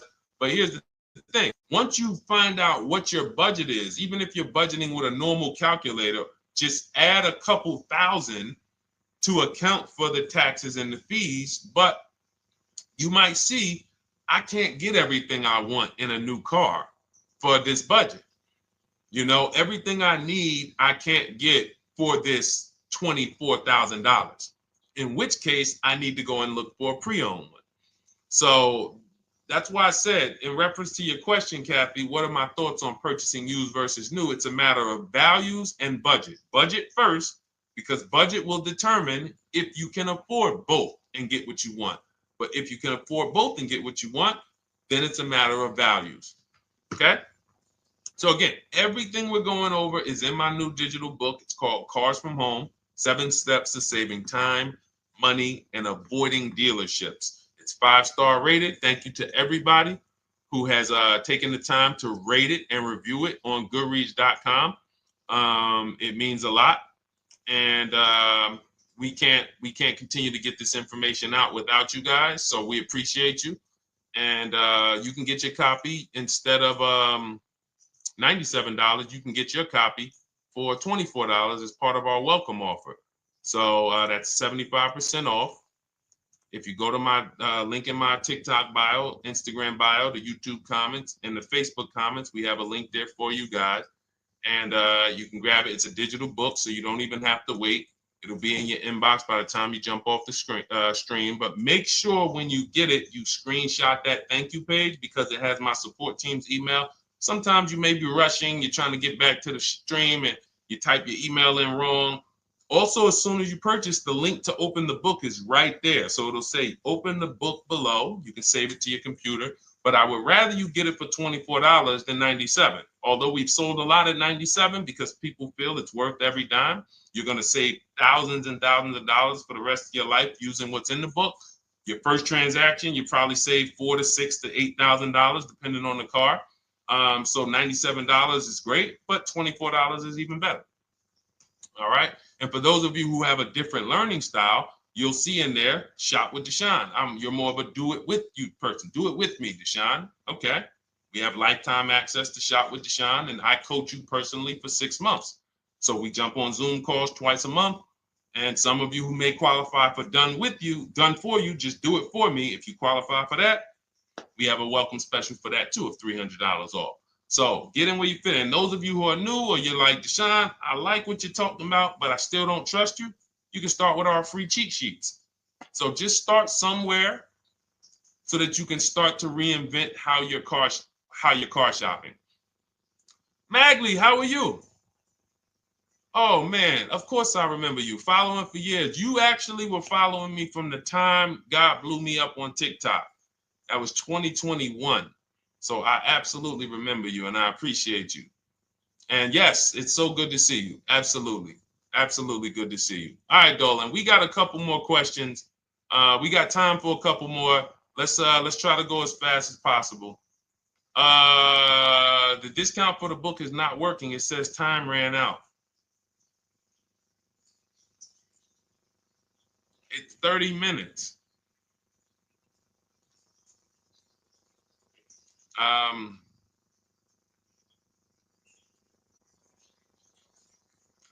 don't know. I don't know. Y'all help me out. I don't know what to do with that. I'm sorry. If the welcome offer for $24 was not really 30 minutes, then that means I'm just lying to you. You know what I mean? I'm just like, oh yeah, it's 30 minutes, but come back in 2 hours and it'll still be, you know what I mean? It's, start with the cheat sheets. You know what I'm saying? Like start with the cheat sheets. Get yourself your free cheat sheets, and start there. And when you feel better about working with us in some capacity, you go to the next step. Start with the free cheat sheets. All right, let's go, Dolan. So I'm a new driver. Should I be looking to be an 8-year person or a lease person? Well, I'll tell you this. I got 3 young adults. 2 my daughter, my daughter who's 18, my niece who's 20, and then a young man that I, basically like a son to me who's in the Navy and he's 21. Well, he'll be 21 this year. So he's 20. Now, they all called me in the last 3 months because my daughter's getting her license. My daughter didn't call me. She's getting her license in the next, in June. And we've all talked about this. How should I get this car?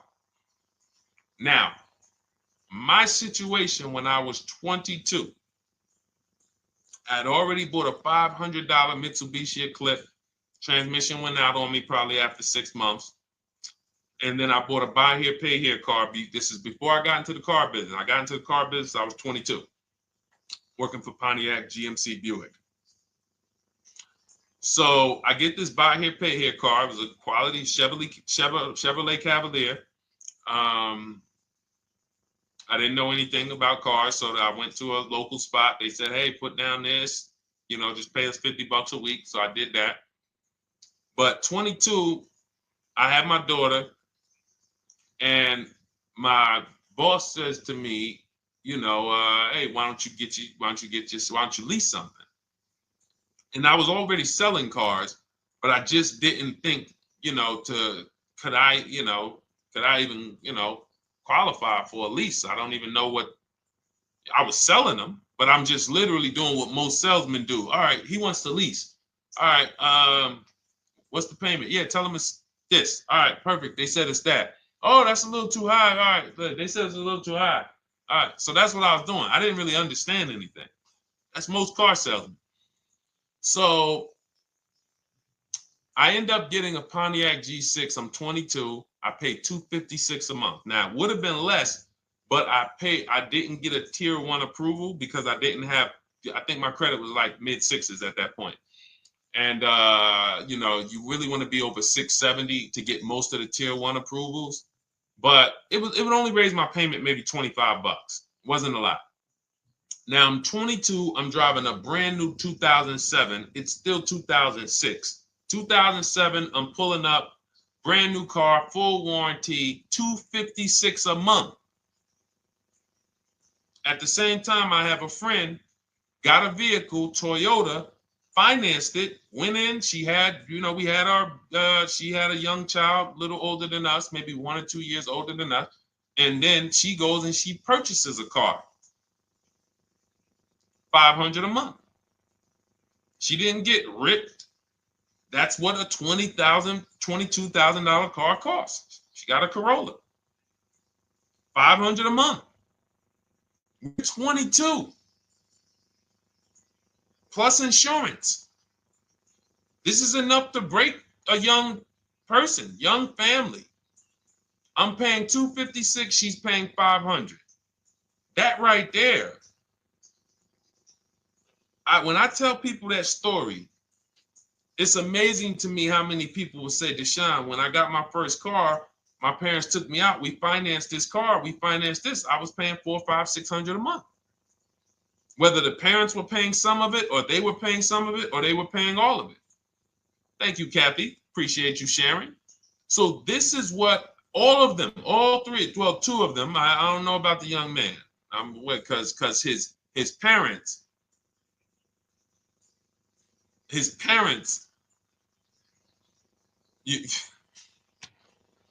I'm not going to override your parents. And if your parents tell you that they think you should buy a used car or buy a good, then okay.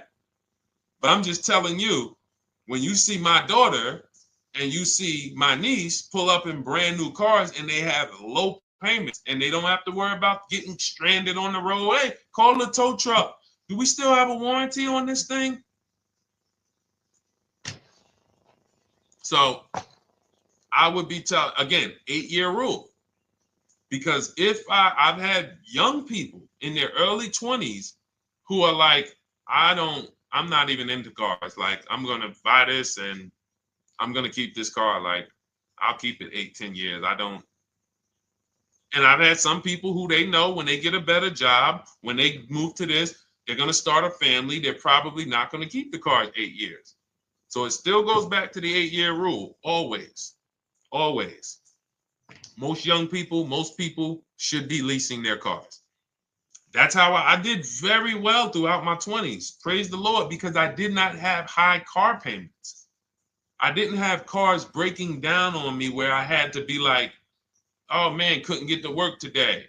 Not many 20-year-olds, 23-year-olds are keeping cars 8 years. So when you're putting them in used cars, you're really setting them up for failure in a lot of cases, compared to if they were just leasing, getting look,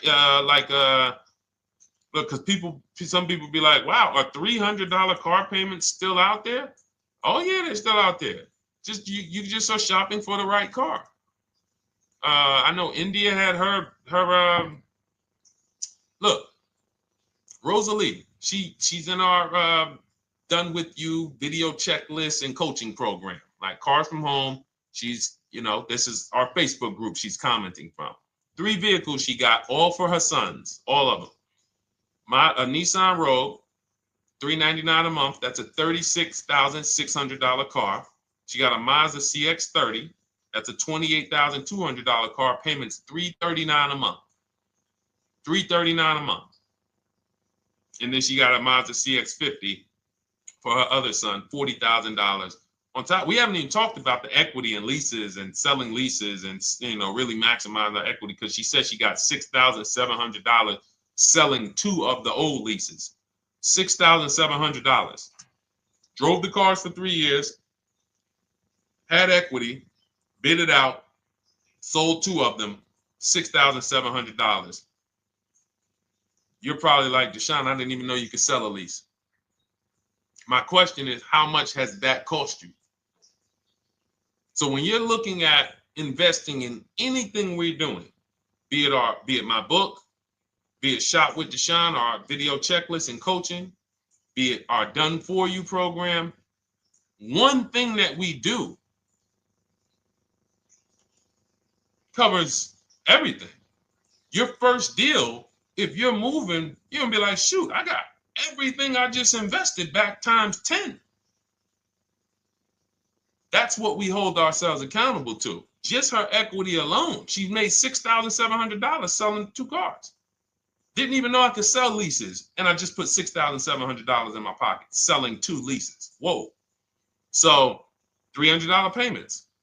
Those would be perfect cars for young people. $339, that's with no money down. Imagine if she wanted to put another $2,500 down, bring the payment down to, $275. This is the way to be moving. And those of you who are getting this, are you getting this? If you're getting this, type some dollar signs. Who's getting this? Who's getting this? Type dollar signs in the chat. Who's getting it?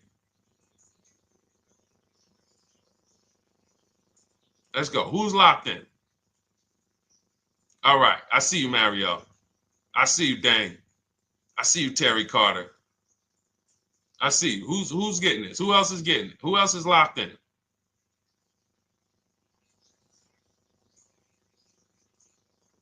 A lot of y'all on here. Listen.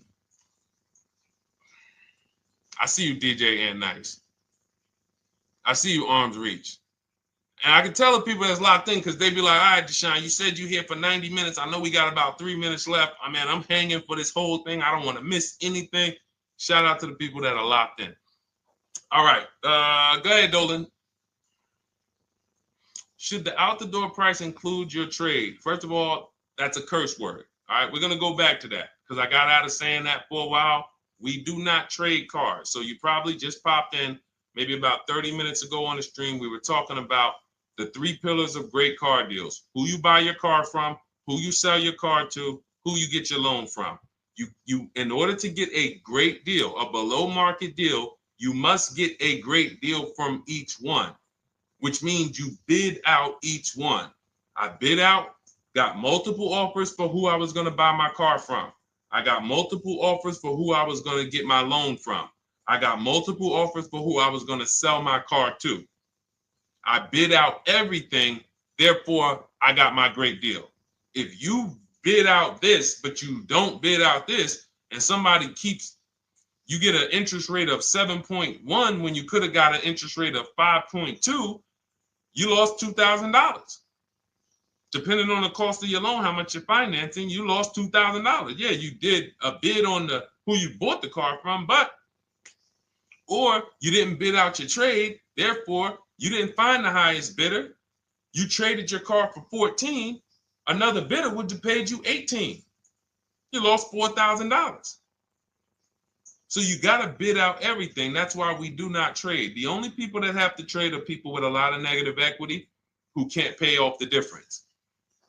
And that's why I am the reason for negative equity is not understanding leasing. You buy your cars, take out loans, switch the car. Negative equity. It's literally the reason for negative equity is I should have leased, but I didn't. Now I have negative equity because I'm replacing this car with a loan still on it. So out the door price will not include your other car. And if I was trading a car, then yes, the out the door price would include the trade. But because we do not trade cars, our out the door prices don't include the trade. Let me show you an example of what our out the door prices look like. So these are some spreadsheets for our Done For You program where we shop for clients. You can see here, this is we shop for a Subaru for this particular client. In this case, look, and you can see the MSRPs for this car is an inexpensive car, $27,000, $26,000. Look at the out the door prices, 29, 30, 30, 29, 29. These are all out the door prices with the taxes and fees. So you can see these dealers are giving either no discount or a little discount. 27 out the door price is 30,000. But look at the winner. Look at the winner. This particular dealer won the bid at this particular time They're not going to win the bid all the time. In this particular case, they needed the unit. $27,900 is the MSRP. Out the door price is $27,463. The out the door price is lower than the MSRP. How? Because they took off almost $4,000 in discounts.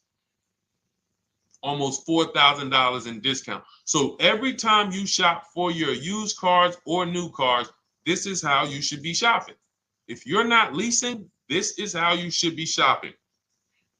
I'm getting multiple offers, out the door prices, comparing who gave me the best offer. Who gave me the best offer?